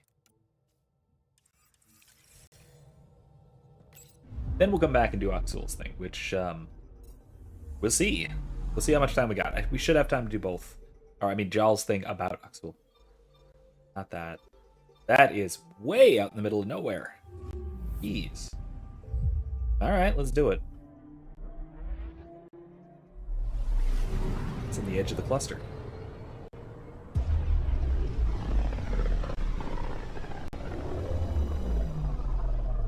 The Inalara system.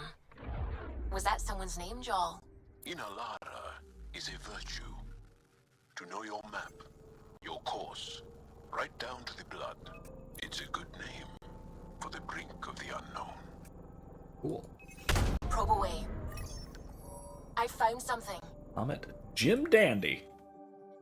Something tells me that's not an Ngara name. Alright, let's loop around this cluster, or this system, to where we have to go.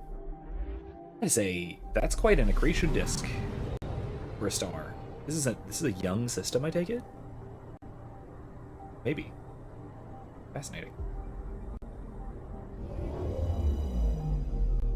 Is that a small blue star? A blue dwarf or something weird? Or white. Maybe a white dwarf. Nova Lori. A bright and sinister coloration. Which, I guess it's kind of green. Earned it the name of a mythical Angaran boogeyman. Multiple ships have disappeared in its vicinity, adding to its mystique. Plus 18. 88. 18. Let's skip it a little bit. Let's make sure we have time for all this. Anomaly detected. Common life form of POS 88 appears to be finger-length worm that thrives in the thin nitrogen xenon atmosphere. Probes launched. Anomaly found. A river. Its scout vessel crashed into an ammonia glacier. Crew died. The ship's reactor continues to emit heat, melting the glacier and creating this great river. Cool. Very cool. Yeah, minus 86C. That is pretty cold.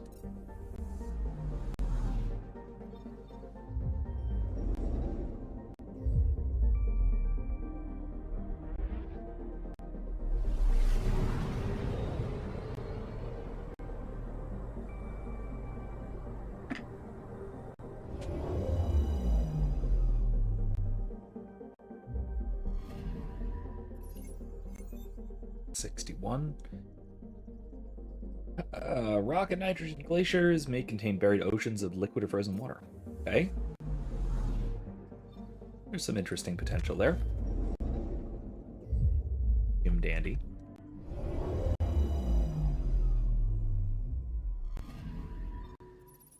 Vanadium deposit.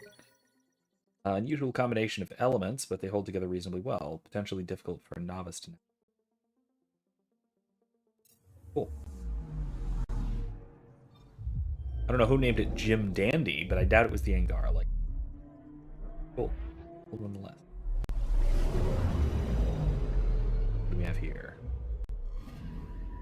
Anomaly detected. Tobanur. But its cat research outpost sits atop one of Tobanor's glaciers. The outpost has been dismantled, however. You think the cat found it long since gone? Probe away.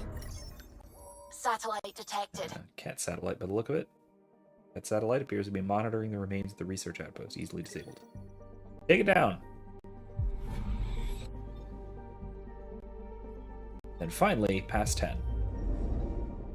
Past 10, or whatever. Planet PB scanned.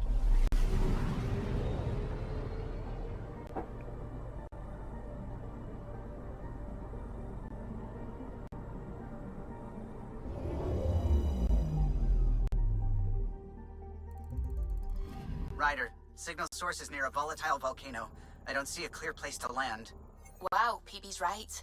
Whatever's giving off that signal is special. Prep your team. I'll try to find a safe spot. Let's go! PB Gora. Sounds good. Incendiary ammo. Life support. I should.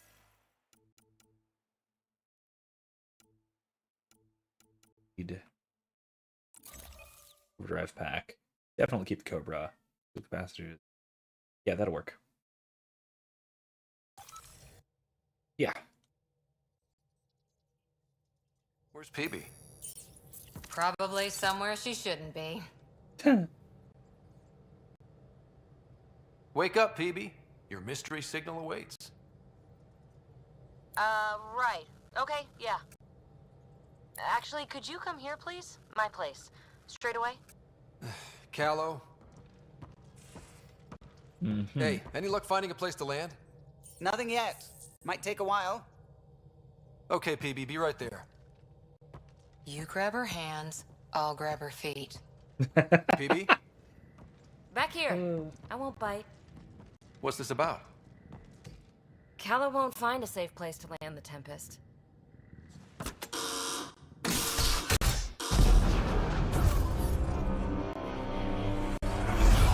And safety first!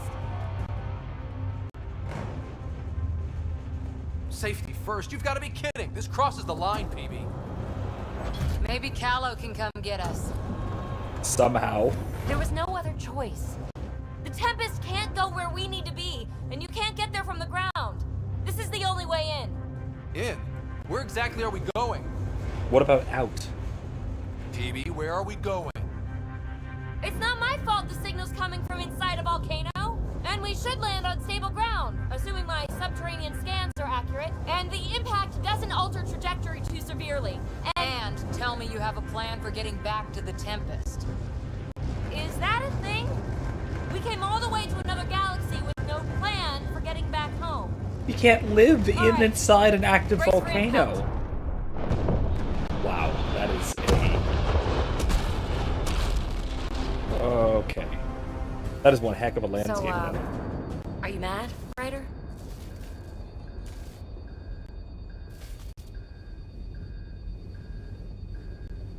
Mad is the smallest word for what I am. Neck broken. Perhaps. You nearly got us killed.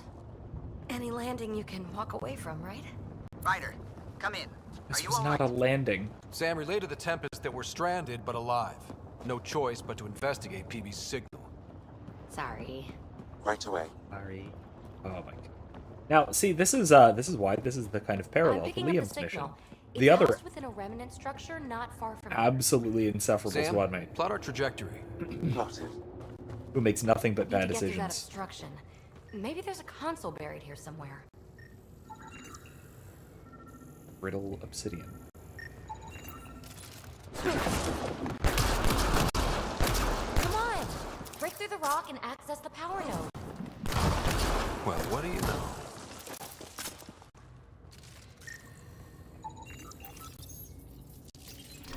The network you're accessing seems to be a production system. Production of what? Remnant hardware. Good. The gates are opening. You've opened more than that. I'm picking up structural shifts throughout the cabin area.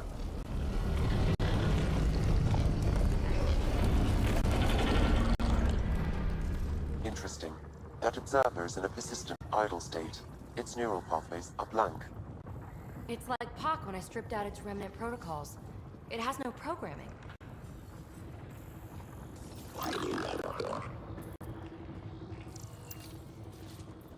Okay, can we use that? Seismic activity increasing.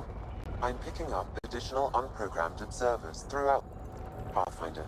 This site was a manufacturing center. That's a collapsed outlet point for an assembly line.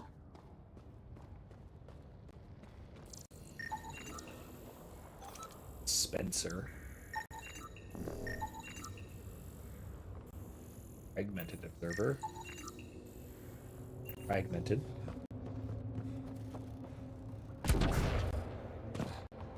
That's back where we came from. Been there, done that. Okay, fine, but still quite concerned Another about the whole gate. way out thing. Have to get through. Look, up there above the gate. Another node. Try scanning scanning it.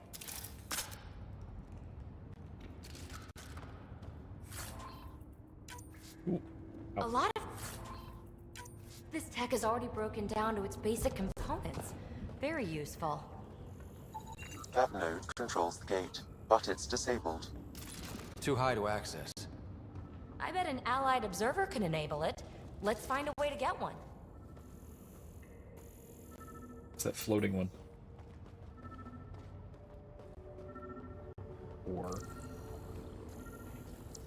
Or... Ah. I see. You are identifying yourself as an ally to the unprogrammed observers in the assembly line. Hey there, little guy. Nice to have you on the team. It should now repair the broken gate node. Very cool. And voila! Thanks, buddy. Let's push on.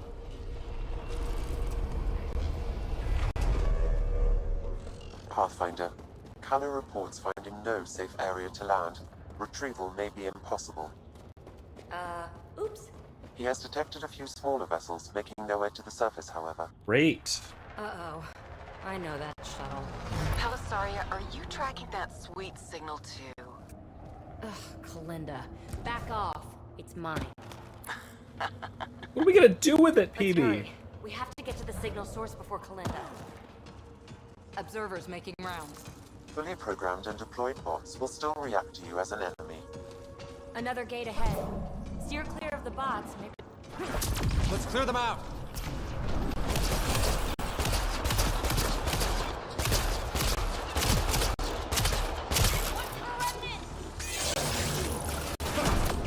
Oh, jeez.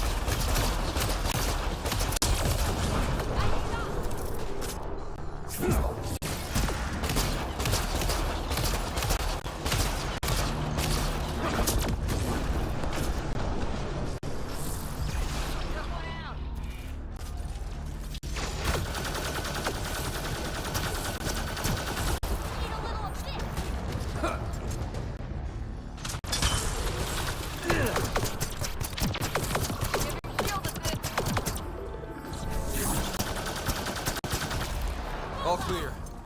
All right. Now let's find some way to open that gate.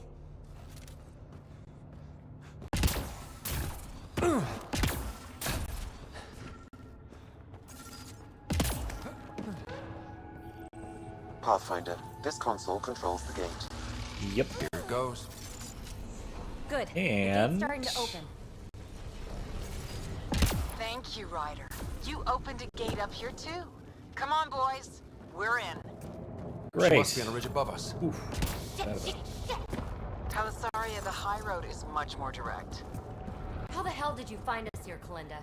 Guess you didn't notice the little transmitter I hid in Park. So sloppy. Ta. Ugh! Ta Ryder, is we need to pick up the pace. absolutely insufferable. We have to make it across to the next ridge. Chasm's too far to jump. There may be a way to extend that antenna. Nice turret. Cover. Pathfinder, interfacing with this console should allow you to extend the antenna so you can jump across. Whoa. Major activity. I can complete the hack, but you'll have to stay close. Incoming! Pathfinder, the hack is suspended until you return to the console platform. Still working on it. Rerouting power from these other structures. And reducing our cover. Shit. We'll never catch Kalinda. Hunker down. More remnant.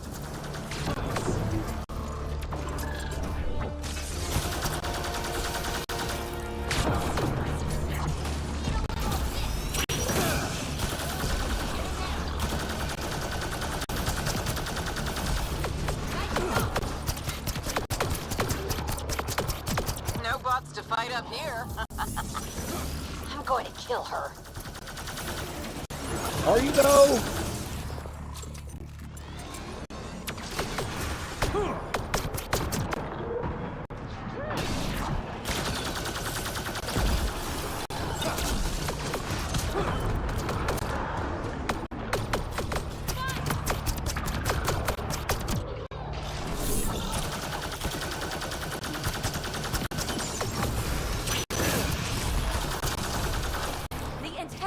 descending. Let's go. Okay, great.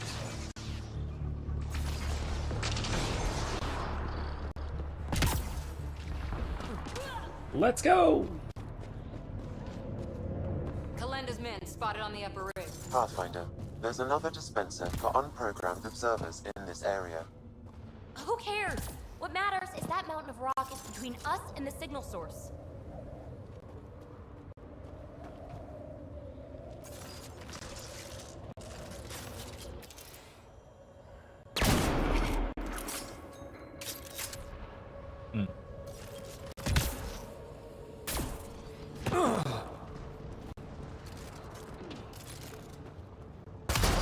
Now we're in business.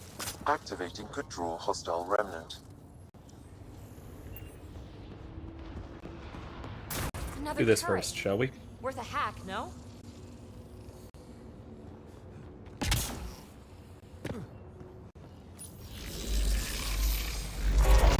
Anyone order a friendly observer? Sam was right. It comes with a ton of angry bots. At least our new friend is fighting for us.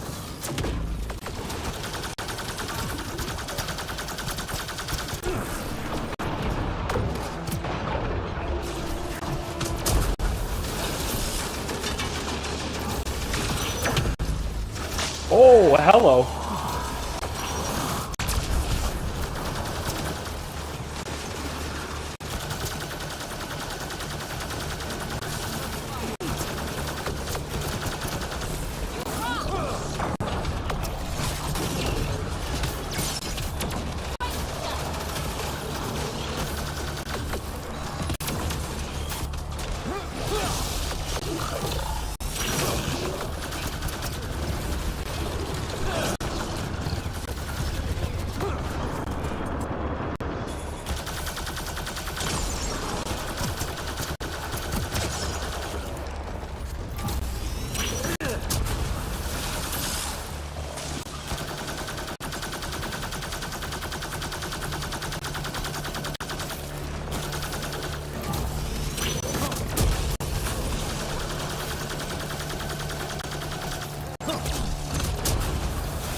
Increasingly unstable. Come on! We have to get past that boulder. Try to destroy it. The rock is too dense for your weapons, but there is a deep fissure that an observer's beam might be able to exploit. So scan the fissure and tell the bot to attack it. Sure, why not? Let's further destabilize the area. Observer to the rescue. I'm sure that'll be fine.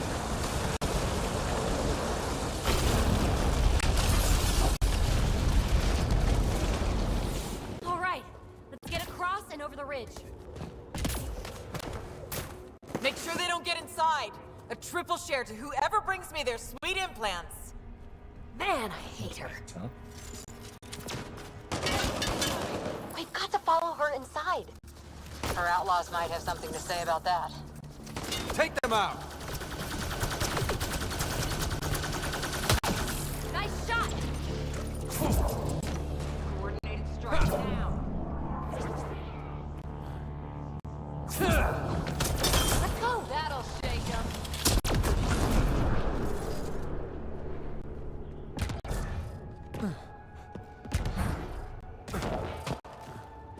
Container. All right. So yeah. So I don't know. It's a tough call. Who thinks things through less, Liam or PB? Hold them here, Cranit. I'm making sure they can't follow. Shit, what's she up to? Cranit's that Krogan outlaw we keep running into. Looks like we'll run into him one more time. Because yeah, both of them. Ooh, jeez. So long, losers. No, no, no! Belinda's barred the way! Come to your doom, Pathfinder! Reception committee!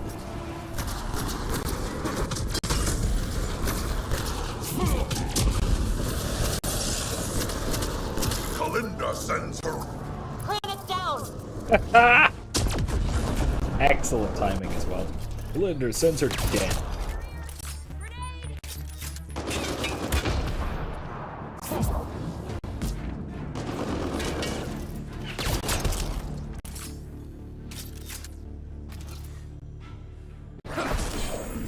That's teamwork. Up there, above the gate.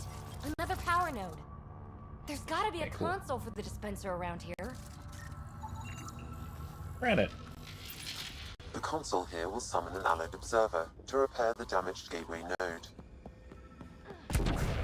Anything else to find? What's that? Pew. I bet this console controls the dispenser. A real performance optimizer. Very nice. Let's pop one out for us. Scanning the disabled node will direct the allied observer to it.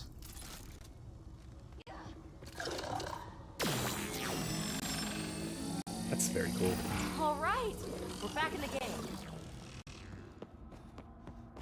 I do really like the effect of This is it. the little.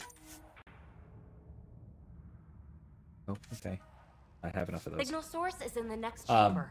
I'm reading The little warbly effects around the remnant beams. I'll It's very keep cool. that in mind. Well, this is a fighting arena if I've ever seen one. Can't get it. Nice place for an ambush. Yep. Hey, that's exactly what I thought. Oh, hi. What? Kalinda, you ass! Just give it up! There's a piece of pure, uncut programming tech in here. Plus, you want it, so there's no way I'm giving up.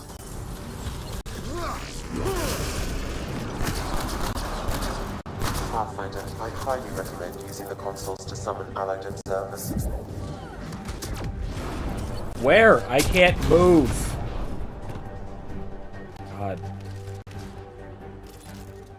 There, that's better. Hopefully, the observers will turn the tide.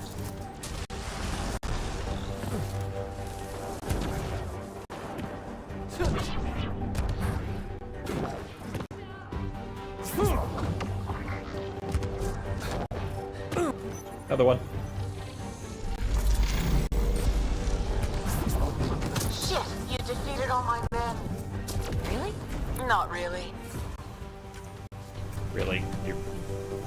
Wow, okay.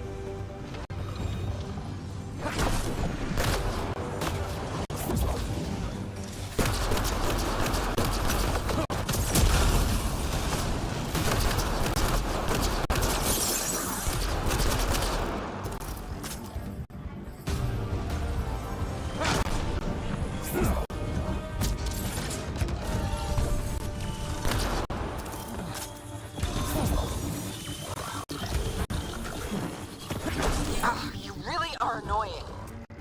Finished yet? Not even close. But I will have to go on a recruiting spree after this.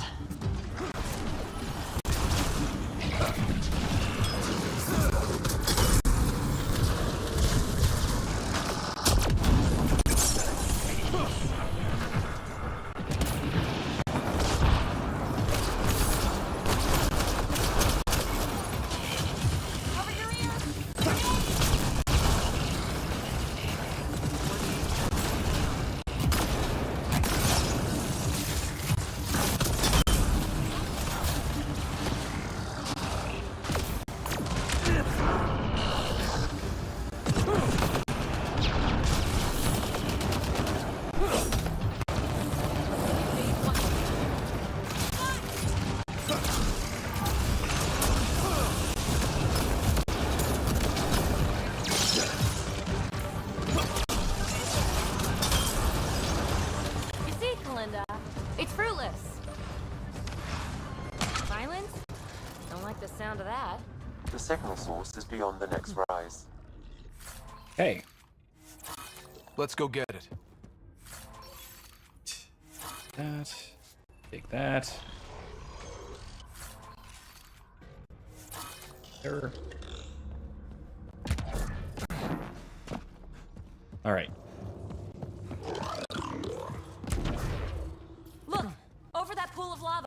Another power node. Scan it so our friendly observer will enable it. Okay, let's take care of this, shall we?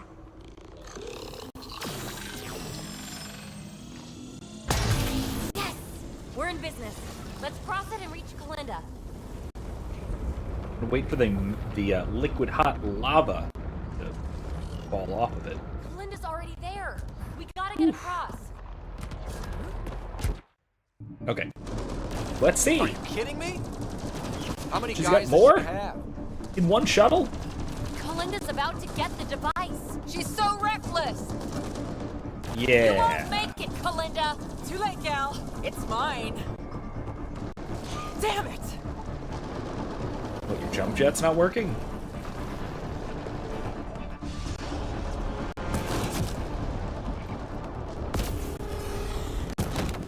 Yeah, what the hell, Kalinda? Did you just, like, forget to use jump jets here?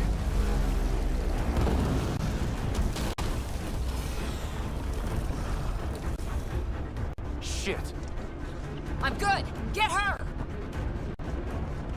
PB, help! I'll give you everything I've got. All the relics, everything worth anything. Please, I don't want to die. Oh, crap. Oh, crap, what? I don't want her to die, Ryder. But the device. It's not worth her life. No, I'm not gonna shoot her. Yes, she's a cunt, but still, I'm not gonna shoot her. I can't believe I couldn't just, like, biotically pull the device, but... Wow, that was close. Okay, time to go. PB, thank you. Listen, no heart. Ah, fuck! Finally beat you with a punch. I've got 2 shuttles waiting. Follow me. Oh, 2? Well, that makes a little bit of sense, but the fact that they still had, like, dozens and dozens of guys in 2 shuttles is also rather silly. Hurry, this way. Move it, slowpokes. You didn't save me just to watch me die, did you? Was she always this annoying? Always.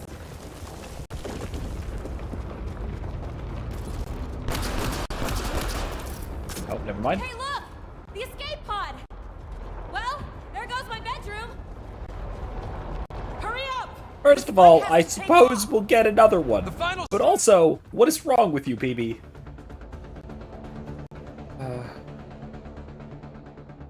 Well, if Kalinda hadn't landed here, we would have all been dead. So, great. Thanks.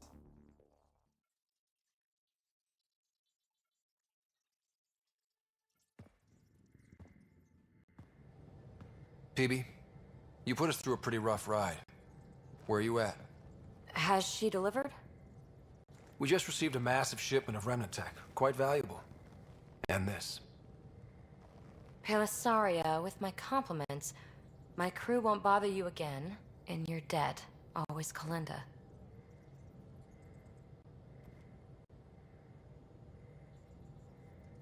I'm inclined to believe her. Scott is nothing if I'd not like an to. optimist. I'm Being playing a him as very fingertip away optimistic. from death can change a person. Still, best if we scan everything she sent over. Better safe than sorry. I just wish we could have had that device. The scan data does provide a glimpse into how Remnant acquire programming, though. So we missed out on a key to unlocking secrets of the tech. But maybe came away with a glass to listen at the door. We do have a little bookkeeping matter to discuss.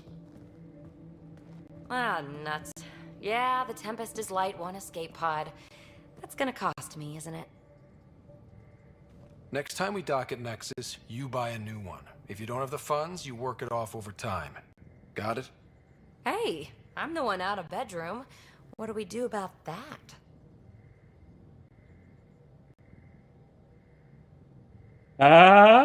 No. Not this time. Didn't you say you can sleep anywhere? Oh, you're no fun.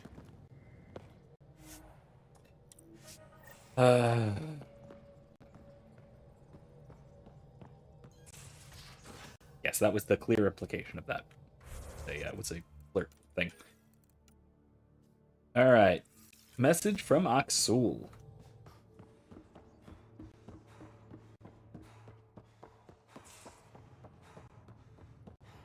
Pathfinder, you have pending vid calls. Yep. Alright, let's see what this is about. Jarl, I'm in the meeting room. Right behind you, Ryder. Pulling up the message. Jala Mazarov, you always were a short-sighted fool, helping an outsider instead of your own people. You're unfit to bear your family's name. I didn't mean to make my enemies yours. He said similar things before. When we were students, the Moshai paired us together. We've never gotten along. I'm still learning about Angara, but that sounded more personal than a childhood rivalry. He's too smart to attack me directly. Aksul wants us to do something reckless. Let's not give him the satisfaction. Okay, so what do we do? On hold again. Skill points. Alright, well, we have more waiting to do, I suppose. Better try anything new. I thought I hated the Ket before. Then we learned about exaltation. I can't even begin to imagine how Jarl feels about this. So why weren't you on the Turian Ark? Our dad left Palavin with us long before the Ark even existed. I don't know if we really count as members of Turian society anymore. But who needs all those rules anyway, right? Well, at least you're not barefaced. I mean, you have You probably have work to do. We can chat later. What is it, colony markings? You know where to find me. You're still, broadly speaking, considered part of a family, a community, if not an integral part. So that's something. A little bit of something. Although that brings up the question of how much that matters here in Andromeda. What is the distinction between the various Turian clan markings? Does that matter enough to people? Ryder? What did you do while you were part of the Asari military? 4 years in a commando unit called Talane's Daughters. Part of the Council's cross-species military integration initiative. You probably had a more exciting time defending that Arcturus relay. But we did good work. Peacekeeping is a full-time job, even in Asari space. What was your commando unit like? Janae and I were the youngsters. Tethys was our old lady sniper. Kalia patched us up, and Valenza prayed between firefights. Our CO, Nasira, led us all over the Athena Nebula and beyond. A huntress's work is never done. Who'd pick a fight with the most powerful species in the galaxy? Themselves, usually. Terrorists, cults, rogue Ardat Yakshi, people demanding a withdrawal from the Citadel. That's the Asari were spacefaring when our Roman Empire was new. Didn't fix all their problems. Sometimes you need commandos for that. 2,500 years ago today? By this point, well, not by this point, but by the time they left, that was like 2,700 years ago or something? Wow. That's... After 4 years with Asari commandos, you must have some great war stories.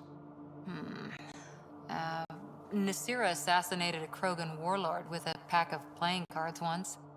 A pack of cards? Choking hazard, apparently. Wow. Choking hazard. Let's see. Any more commando war stories? Always liked Janae. She was only 200, and with me around, she wasn't the kid anymore. She was a biotic protege. I once saw her yank an AA gun right off its housing. Crushed a gang of slavers with it. Ouch. They didn't feel it for long. Janae was a good friend. Maybe she still is back there. Won't be a kid now, though. Gosh, that's right. It's only been 600 years. She'd be, what, 800? So she'd be a matriarch, but not excessively old. Wow. Yeah, that's actually a good point. That Asari could perfectly well still be, like, relatively young Asari could perfectly well still be alive. Like, and that's what I assume they might do to link the two sort of parallel series, or the parallel stories, is have Liara somehow make contact in Mass Effect 4 Because she would be, as well, only about 700 years old at this point, which is not that old for an Asari. She'd barely be a matriarch. If she had a daughter with Shepard, even all the more so, who would also be like 600, so like matron, still, like late matron stage. Any more Commando war stories? Not just now. I'll try to remember a good one. All right. See you later, Cora.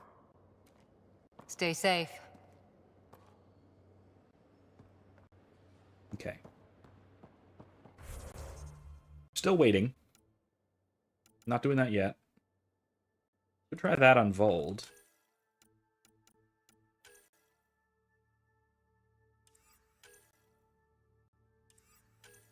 Still stuff to do on Eos. Go back to Eos, do stuff there. Vold for an Angaran Relic. Maybe next.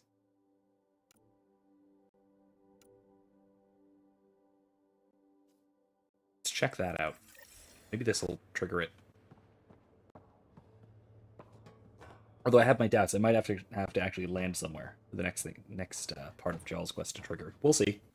We'll see if this does it. If not, then try something else.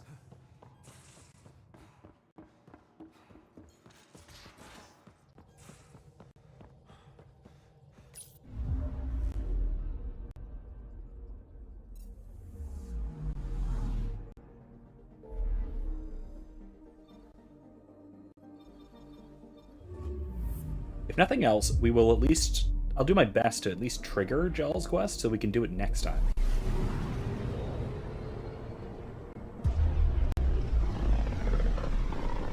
Not actually sure what the requirements are for it, so that makes it a little more difficult, but I think we can pull it off. Hopefully.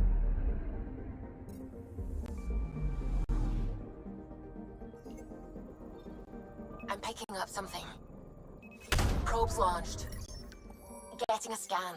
I gotta say, I really like the nice roady thud of a probe launch in this game.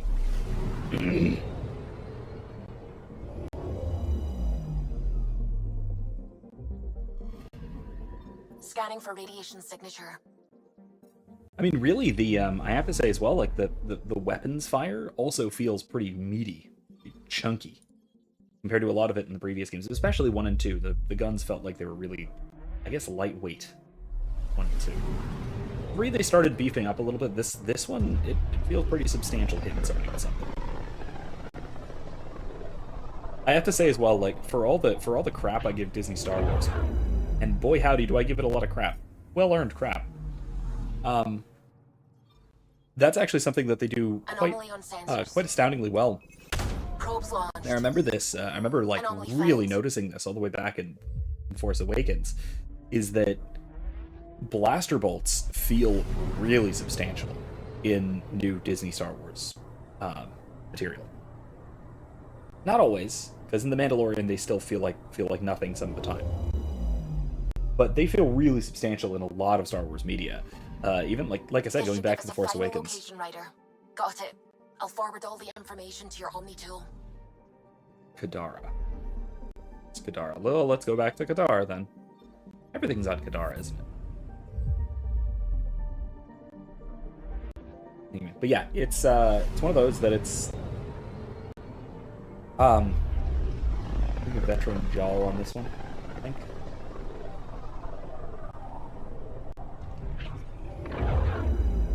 But yeah, this is it's one of those things which in a lot of newer Star Wars media, blaster bolts feel pretty darn substantial. The Force Awakens, it was really noticeable with like I first really noticed it with Poe's blaster rifle at the beginning. Which, by the way, that rifle is a great weapon in Battlefront 2, in the new Battlefront 2 2017. Which is another game that I almost want to stream at some point, the single player. I almost want to stream that at some point. Single player version. The single player campaign of that. What has happened? This is troubling.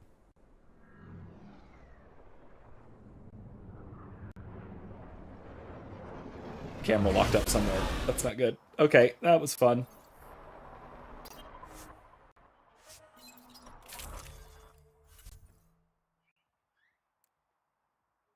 Y'all. Vetra. That's... What do I have? Where's Heart? Sure, why not? Okay. That'll work. Let's go.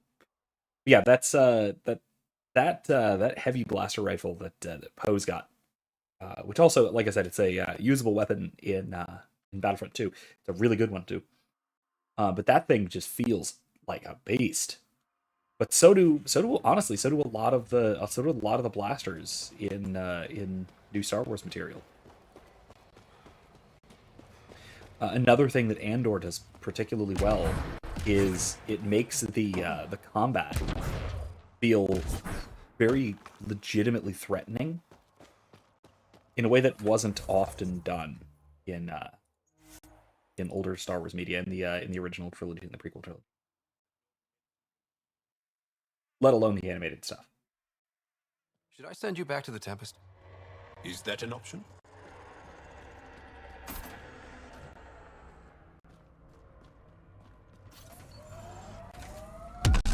Why? Does he want to go back to the Tempest? That's weird. Why?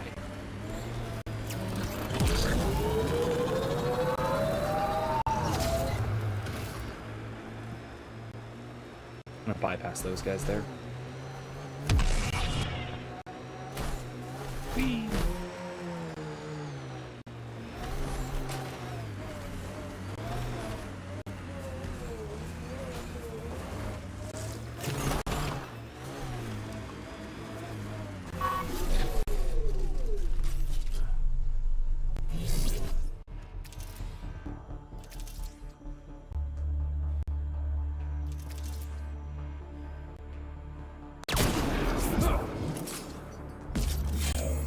Party just got bigger. Whoa, heads up!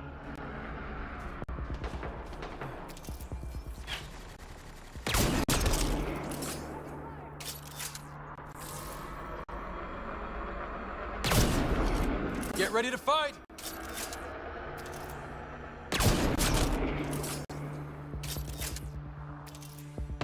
Yes, hold still for me to shoot you. Love this squad.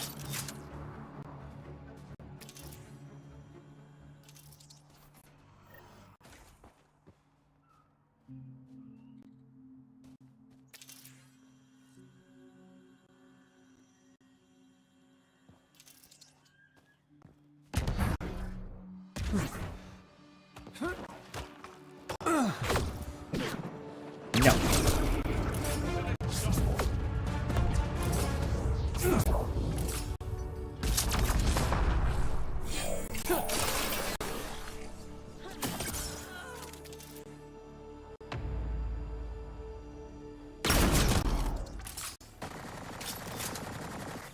That's it. You don't need to do that.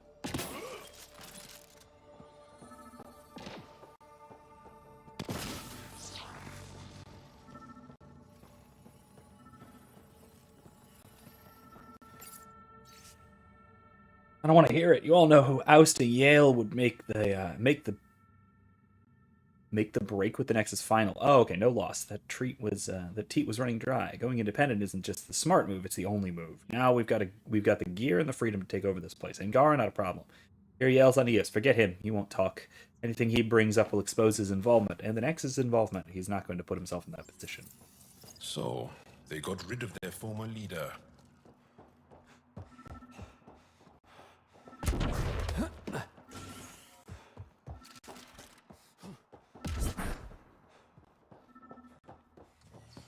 Hey, what do we got up here?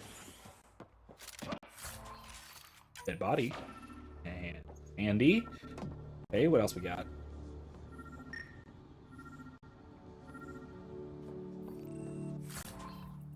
Omni gel. What's here? Nothing. Just an empty box. Okay, see that. I don't want to hear about it. You all knew ousting Yale would make the Oh yeah, this is the exact same information. This former leader, Yale, he's on Eos. He was their tie to the Nexus. We'll have to talk to him to get to the root of this. I'm saving everything we found as proof. It'll come in handy. Okay. Let's go again.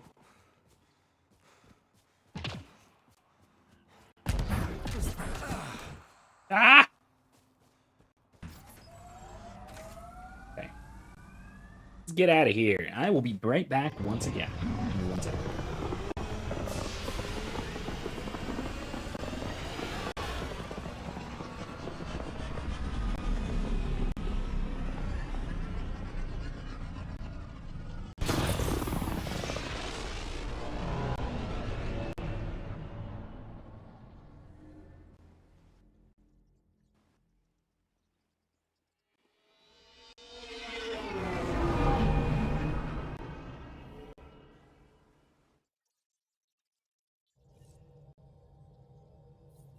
PB said she wanted to talk to you. Pathfinder, you have new email.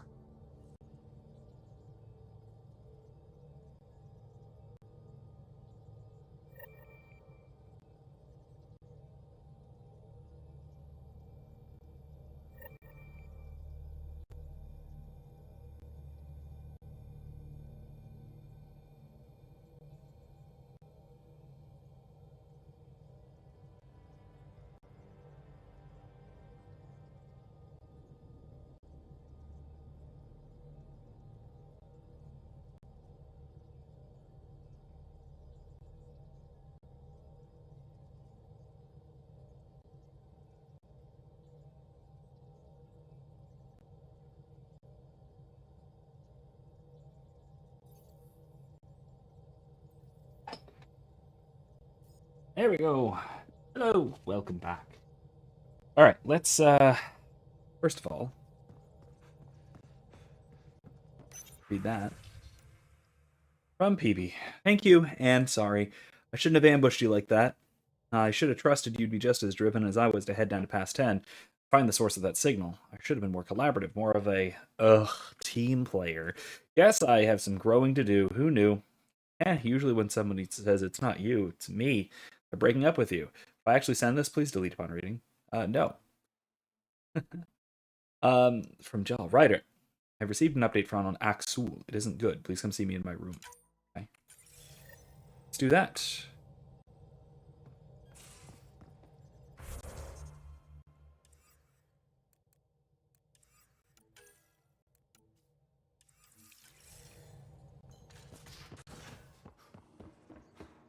This we should have enough time, I think.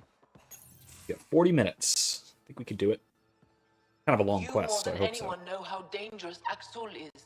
The son. Why were they allowed to speak with him? They aren't children anymore. We can't control their every move. You remember how you were. Please, Jarl. I'll bring them home. Are you okay? 3 of my brothers and sisters have joined the Roka. Axul has poisoned them with his hatred of aliens. And your mothers want you to bring them back. The Roka have made camp at the Forge. Many consider it the birthplace of our civilization. Axul likely believes this bold move will create more fanatics for his cause. Ryder, he has my family. But I don't think I can do this alone. You don't have to. Just tell me the time and place. No hesitation. You are a good friend. I have a contact who's been monitoring the Roka. I'll set up a rendezvous with her. Okay, let's do it. On Havarl. Alright, hopefully we have time. 25 minutes. Or, sorry, 35 minutes. Hopefully we're good. We go a tiny bit late. That's okay. I'll live. Now orbiting Kadara. Live. I'll try not to. I'll try and actually get this done, but let's see. To Havarl.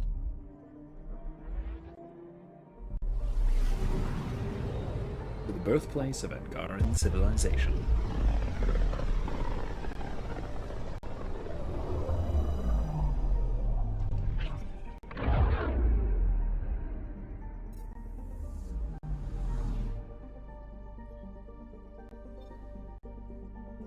I mean, this is the kind of xenophobia that is not just strictly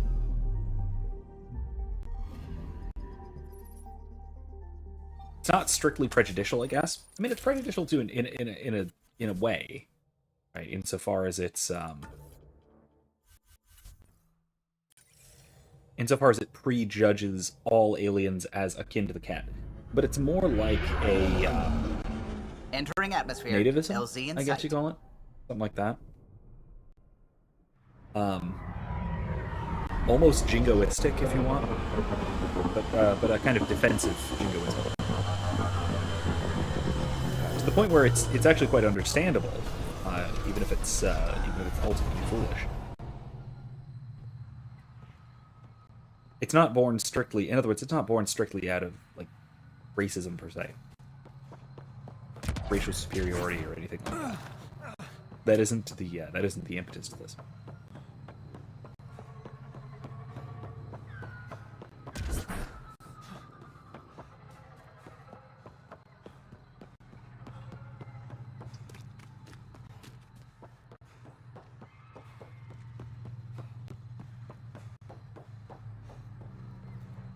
Any word on Tuvint and the others?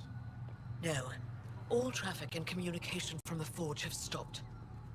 It's under Aksul's control now. Any advice on how to get inside? My shuttle can drop you nearby, but that's about all I can do. Ephra doesn't want to make enemies of the Rokar unless we have to. We'll keep a low profile. I mean, that is reasonable. You don't want these two major militaristic factions of the Angara to fight each other.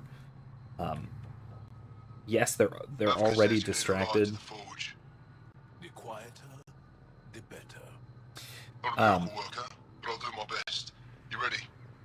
They're already distracted by the presence of aliens, us, the Milky Way folks. But even with that distraction already there, there is still enough potential to focus on the common enemy. You sure you want me here? Bringing an outsider will give the Rokar a different perspective. Just follow my lead. We'll get my family back.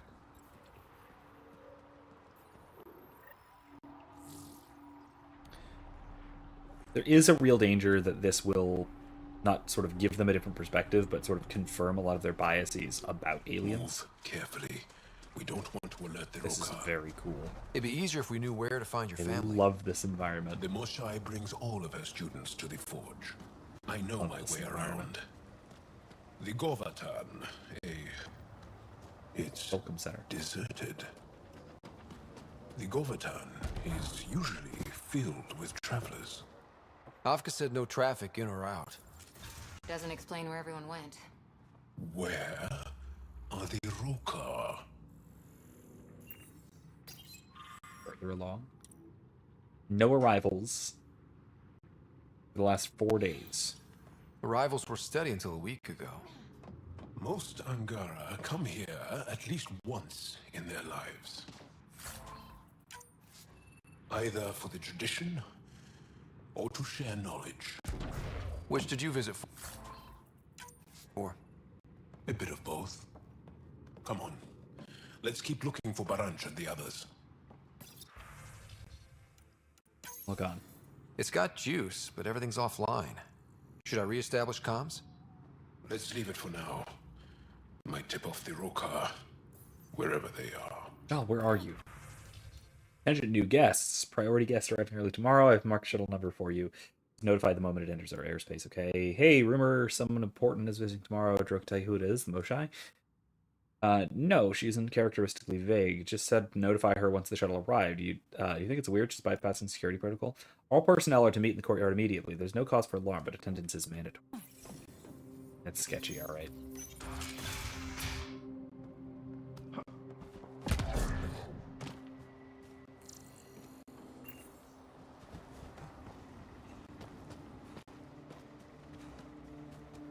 It's such a cool environment.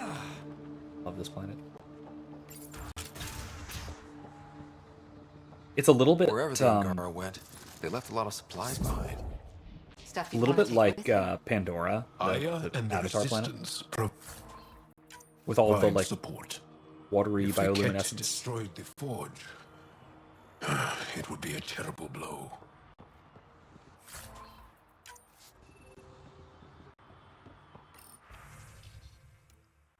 Highest shipment.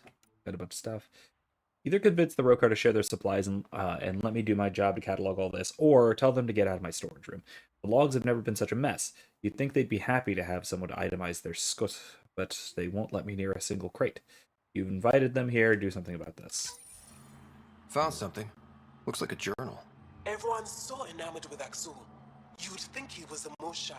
I told Droka to make him leave, but she said that all Angara are welcome at the Forge, especially one trying to protect our culture. Protection? Is that what he promised? I mean, the protection of culture is a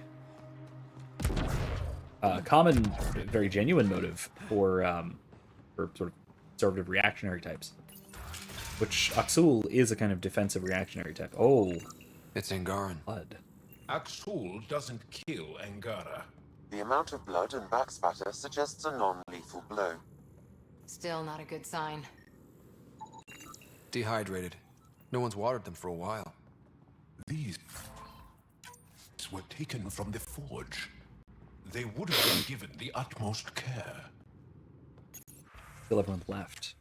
Flora specimen acquired. Pruning specimens near the old pillars. Focus on their care. Monitor water intake. Yep, careful. Our latest attempt to recreate the heat shaping process used to build the forge was unsuccessful. We were able to heat the rock samples to their melting points, but they simply turned to magma, becoming manageable. Once the samples cooled, the surface was marred with ripples and lacked the sharp, smooth edges we were striving towards. Axul pulled us out of the lab today. Talk to us about the Milky Way menace. Sheva says he's a radical, but he's only saying what everyone's thinking. The makings of a new recruit. Yeah. Axul's very persuasive. My brothers and sister are proof of that.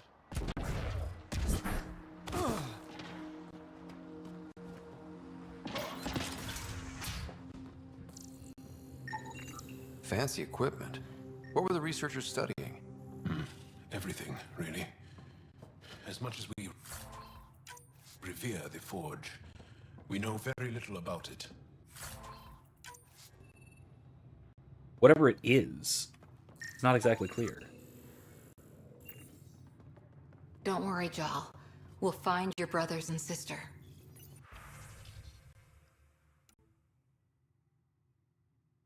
Once discussed in person, but I know that we discussed in person, but the Vestiaire believes just a few resources from the Resistance to make the upgrades we desperately need. We could finally determine the exact date the Forge was created. Aren't you tired of saying sometime before the Scourge? We've been studying the site for years. We should have this answer by now. Like I told you before, I'm not against the upgrade. We're in the middle of a war. The Resistance already goes out of their way to provide us with food, ammunition, whatever materials they can find. I can't ask Zephyr for more. We'll just have to make do with what we have. And then Axul comes in and offers them what they need, doesn't he? What about the Rokar then? Aha, I was right. Axul was once a scientist in his own right. Maybe he'd help us. I'll reach out, no promises. And don't send another request about this until I've gotten back to you. One of the Rokar left a slice of fresh elmuk at my station. I tried to thank him, but he wouldn't say two words to me. I think they've been ordered not to become friendly with us. Lethul, my brother, loves Elmok. It's his favorite. Think he's the one who brought it to her? Maybe. But the rest doesn't sound like him. Lethul is very talkative. I mean, unless he was ordered not to talk. You hear that? Axul's voice.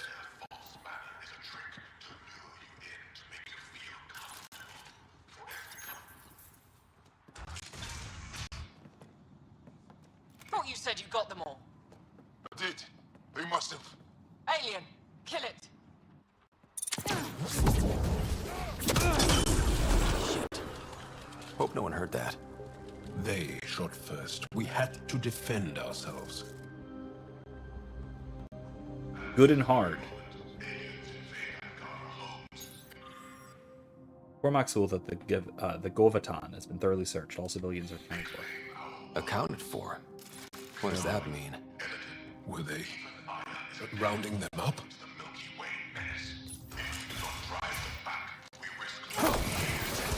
So much for going in quiet! Didn't give us a choice!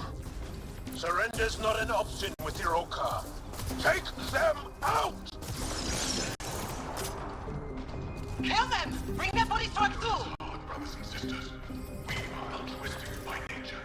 Any allowance given to aliens will only lead to our down. They to coexist. You shot a... Rokar, all sides! Don't give them an opening! Someone help me! Some ask, could these new aliens be a battle against the Kett? It's not over yet! But what is the cost? Fighting! Almost. Will become to collect in return. For decades we have fought valiantly. We do not need help now. Aha, there you are.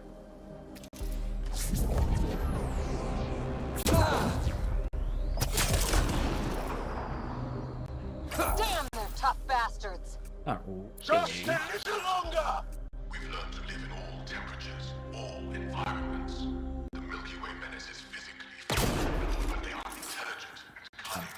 They will use us until they become strong. After they deplete our resources, they will strike. Sharp! There we Area go. clear. Any sign of your family? No. The Rokar know we're here. Maybe that will flush them out.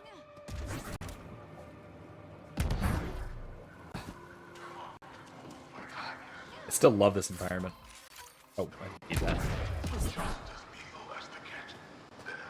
Fear the aliens, stir up anger. An old playbook. Yeah. But he's not playing. Aksul believes everything he's saying. Like I said, it is. It's not just a common playbook. It's a common line of thinking. Guess we interrupted dinner. And honestly, it's a fairly reasonable line of thinking. It's a basically a, like I said, a kind of reactionary conservative view. To keep and preserve at the expense of development. It's the calcification kind of view. The kind of calcification view of traditionalism. Again, it's related to the point I was making about the passing on of tradition and traditionalism and all that in the Last Jedi video I was mentioning, where tradition, for it to be preserved, it has to grow, it has to adapt, it has to change, and it has to grow in an organic sort of way, and not be sort of trapped in its at any given stage of development. It has to continue to develop for it to be preserved. Otherwise, if you trap it, if you calcify it, if you freeze tradition, it dies. Just like any other living organism, when you pin the butterfly to the board, it stops flapping. But then it also stops flapping.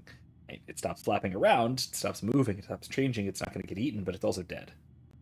Same goes for a tree. If you cut it down, it will, and if you particularly if you petrify it, then it'll never change again. But that means it'll never grow either. It'll be dead. It won't be a tree anymore. Fly ship to the latest recruits, nutrient pace left by researchers, should keep it stocked for the foreseeable future. Okay.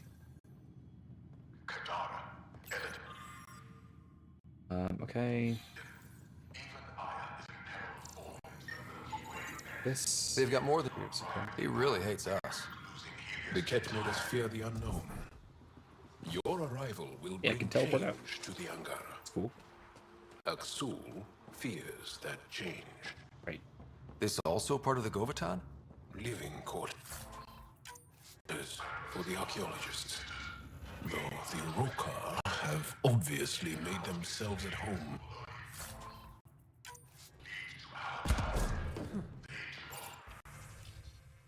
Coming to visit. I'm sorry, On gone.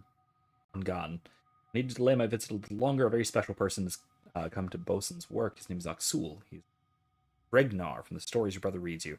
Strong and honorable fighter for our people. Bosun must listen to this man. Go where he goes, do as he says. Just like you listen to your mothers. I promise to bring you a gift to make up for my absence. I can't wait to see how tall you've grown, Ogan. Stars light your way, Tiffin. From Dogan. Don says you deserted, that you're living on Kadara. What the scoot happened? Our mothers are worried. I'm worried. Get back to me. Should have known that Jafan couldn't keep his mouth shut. Yes, I'm on Kadara. No, I won't go back to the Resistance. I'm done with this war, Dogen. I've killed enough. You're safe in your lab. You don't understand. The Ket. When that human rescued the Moshai, they found out the Ket were once us. I know it sounds crazy, but it's true. All this time, I've been killing our people. I can't go back. I won't. Besides, I kind of like Kadara. It's not nearly as bad as my mother's made it out to be. So, you won't worry. So don't worry about me, Usara. Axel claims we must leave the forge for our own safety. Bregon and a few others resisted. The Roka knocked them out, then forced them onto the... Nasty.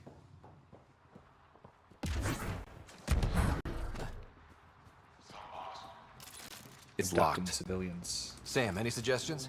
I detect electrical wiring underground, Pathfinder. Yeah? You can use the scanner to follow the wires. Where to?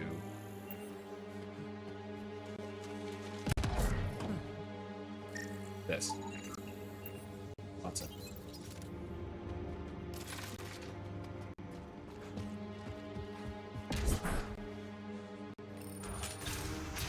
There's a bridge to the ruins beyond those doors. My family should be there. Whoa! Whoa! I take it the Rokar didn't want us going that way. How are we going to get to them now? We'll have to jump down. Blowing up an ancient bridge like that. Too far to jump. Use the rocks. It's an instance of, I guess you'd say tradition, sort of self-destructing. In an attempt to... Now what? Up the hill. We got company! Sharpshooters! We need to get to higher ground. Nah. must have sent reinforcements. Oh yeah, there they are. Take them out. We can't let them reach the nest.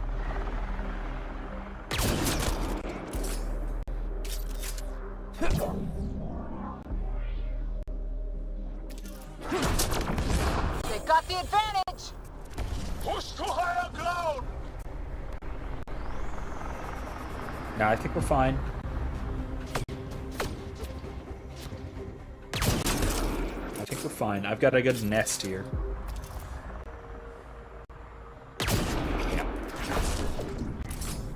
Stay focused. We're almost through.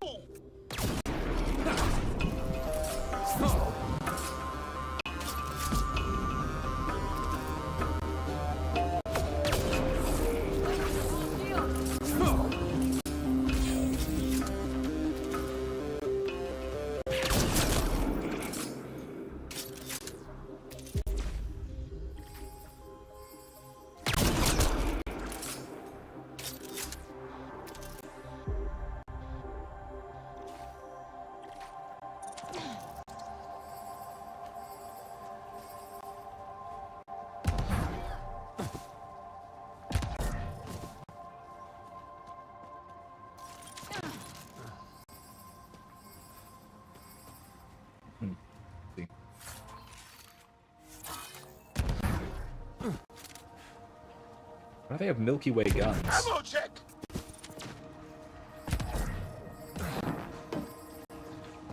It's weird that they have Milky Way guns.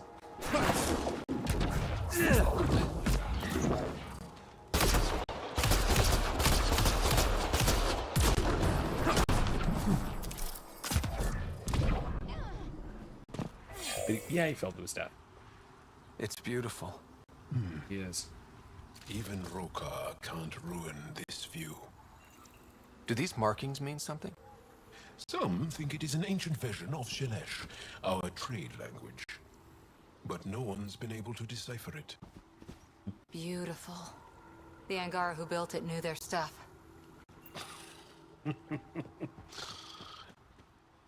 Up that ledge.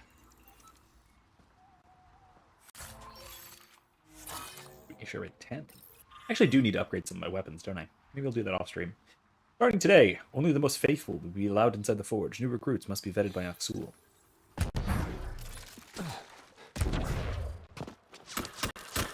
Oh, hello. must have reached the nest. I count 3. Wait! I know those voices. Lathul, go for backup. Lathul! Wait!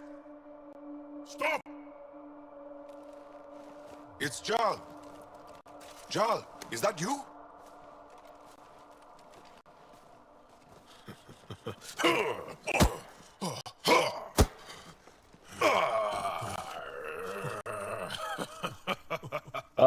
Siblings, I assume. Barrage. Our mother sent me. I'm an only child. I only know that All kind of of sibling them. interaction from Did media our and mother from send this human too? my own children. Jarl, you didn't tell me your sister was such a badass. Your people are a joke. Tevint, please. Why'd they send you?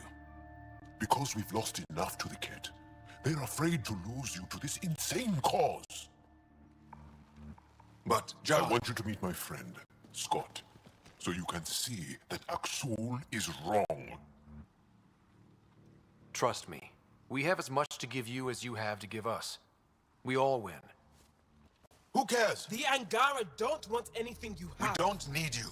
Jal, our mothers want us to live truthfully. It's because I love my mother that I will die for this Aksul cause. is going to blow this place Lathul! up. That's why he sent the researchers away.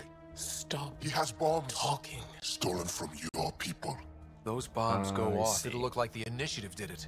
We have to disarm them. I see. Thank you. Really?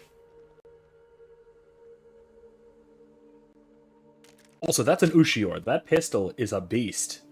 I don't use one. It's basically a one-shot, one-kill weapon. The bombs. Like a pistol version of the In the Ishtar. forge. I'm okay, Jal. I'll be fine. You gonna make it?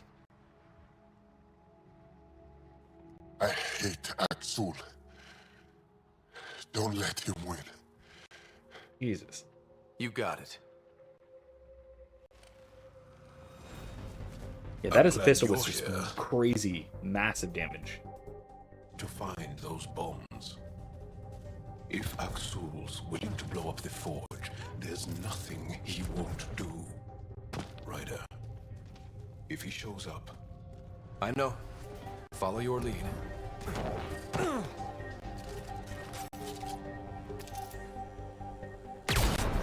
Ah. The bombs are already set. How long do we have? A few minutes at most. Less talking, more shooting!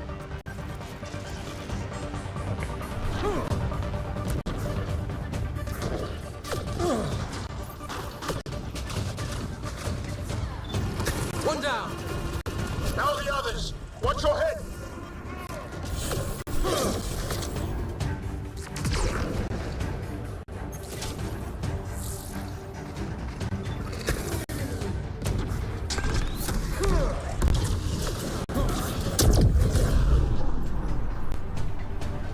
Well, this is working out quite well.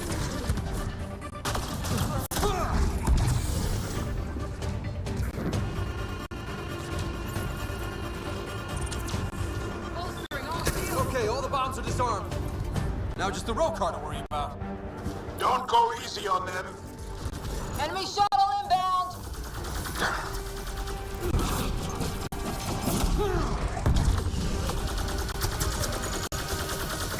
Think Tavit warned them? Maybe. Stab down!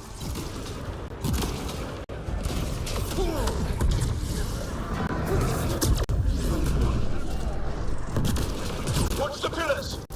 Or we'll lose the forge trying to save it.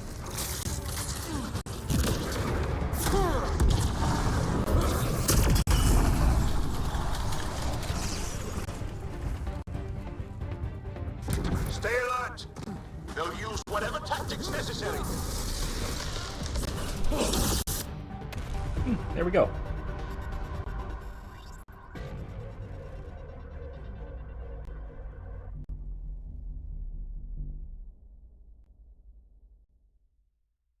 Oh, I don't like that I'm wielding a cat weapon for this. for this cutscene. That's... Oh, I'm not. Okay. Jarl! Okay. Jarl! But yeah, using a cat weapon for this is I killed nasty. him! I'm so sorry. He's not dead. You're lucky. I lost my mind, Jarl. I want to go home. But the cause. I joined because of you. I shot our brother. Don't leave Let her go. I only want soldiers who are committed to our cause. Not weaklings who stand by and watch the destruction of our people at the hands of aliens. Oh, there's a lot of them. You recruit kids and make them fight their family. It's sick. And so are you. I speak for our people. And I say, you're done in Helios. Don't. Martyr me. Please. I dare you. I don't kill unarmed crazy people.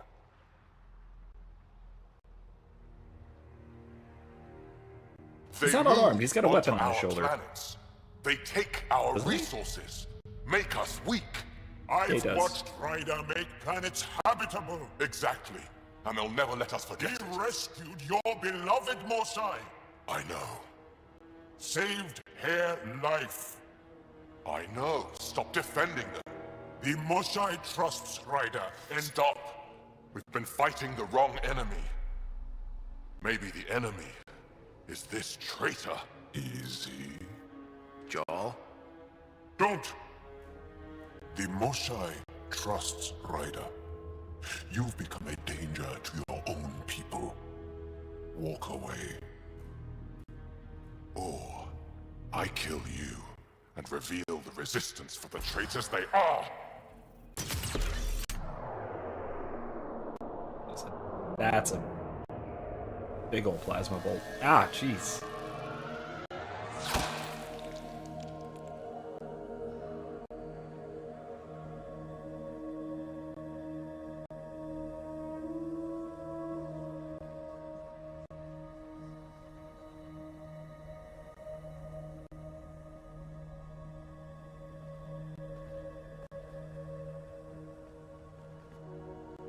The alien is not the monster here. I love my people.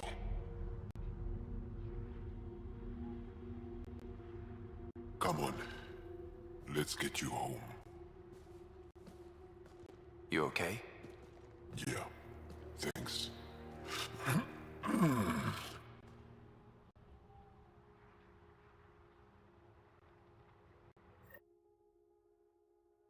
That was very risky, but that is following Jarl's lead. They were both basically just tempting each other to shoot each other. And Aksul, he flinched first. I mean, his trigger finger flinched, but still, flinched. I'm so sorry, Lathu. I never... Couldn't even kill me at short range. Well, at least he's in good spirits about it. They are here.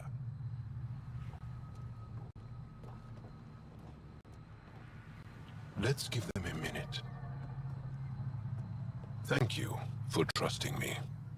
Killing Aksul would have made the Rokar stronger. He shot you. I'm glad he did. It exposed how far he'd fallen.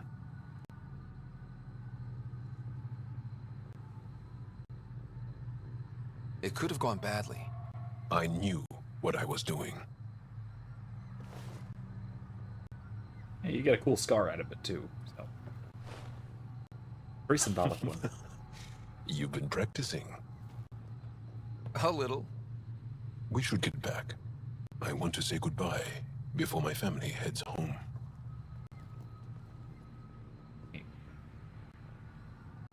We did do it. All right. So, see what I mean? This also kind of parallels PB's situation, where they're both dealing with old characters from their past, but Jarl in a very careful and methodical and measured sort of way. But PB, well, PB just immediately flies off of any handle that she could possibly find.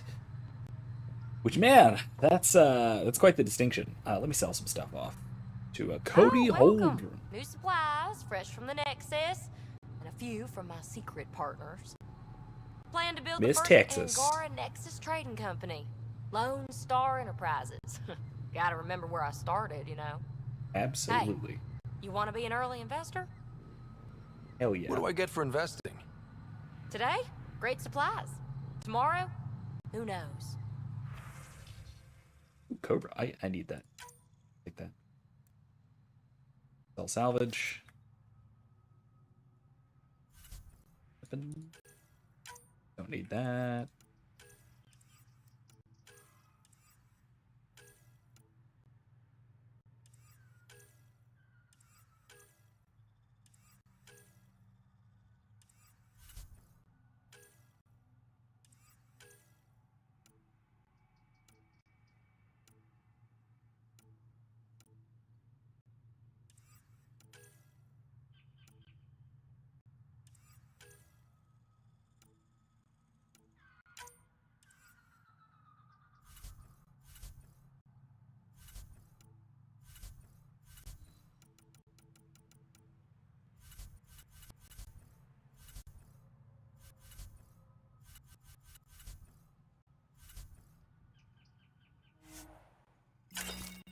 Yeah, alright.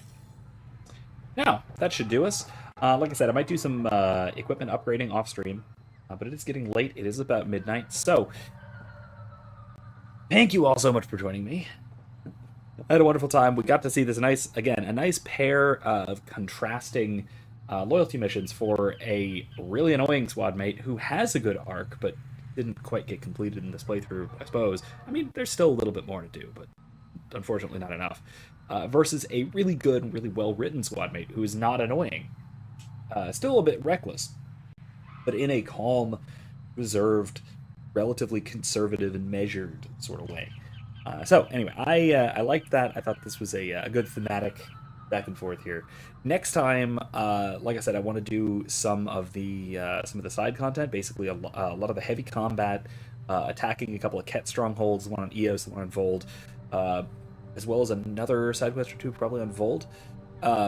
Before we move on with the main plot, because the next main plot is a big, major development. So that'll be the next couple of weeks. So I am planning on still streaming Kingdom Come Deliverance on Wednesday, finishing up with the monastery. Schedule permitting, hopefully we will be able to. I might have a bit of a late start. I might be on time. I might have to cancel, unfortunately, but we'll have to wait and see. If I do cancel, if I have to, I will try to have another video posted instead. We'll see if I can get it in. It's another this time a response video to somebody else's coverage of that same episode of The Mandalorian that I just did a video on. So it's still sort of thematic. It's all together. So we'll see. Maybe I'll have that out. Maybe it'll be out Wednesday. Otherwise, expect it next week or so. So hopefully, plan is, I'll see you guys on Wednesday for Kingdom Come Deliverance. See you next Monday for more Mass Effect Andromeda, and maybe sometime next week there will be another video on that same Mandalorian episode. Then we'll figure things out from there. Anyway, thank you all once again for joining me. I had a wonderful time. I hope you did as well. Remember, if you can, and if you'd like to see more of what I'm doing, help me to continue doing it, I always appreciate any donations you can send right down there to ko-fi.com/Professor McCoy. Any little bit helps, and I appreciate it ever so much. Anyway, thank you one more time. And remember, don't be safe, be well, and more importantly, be good. Good night, everyone.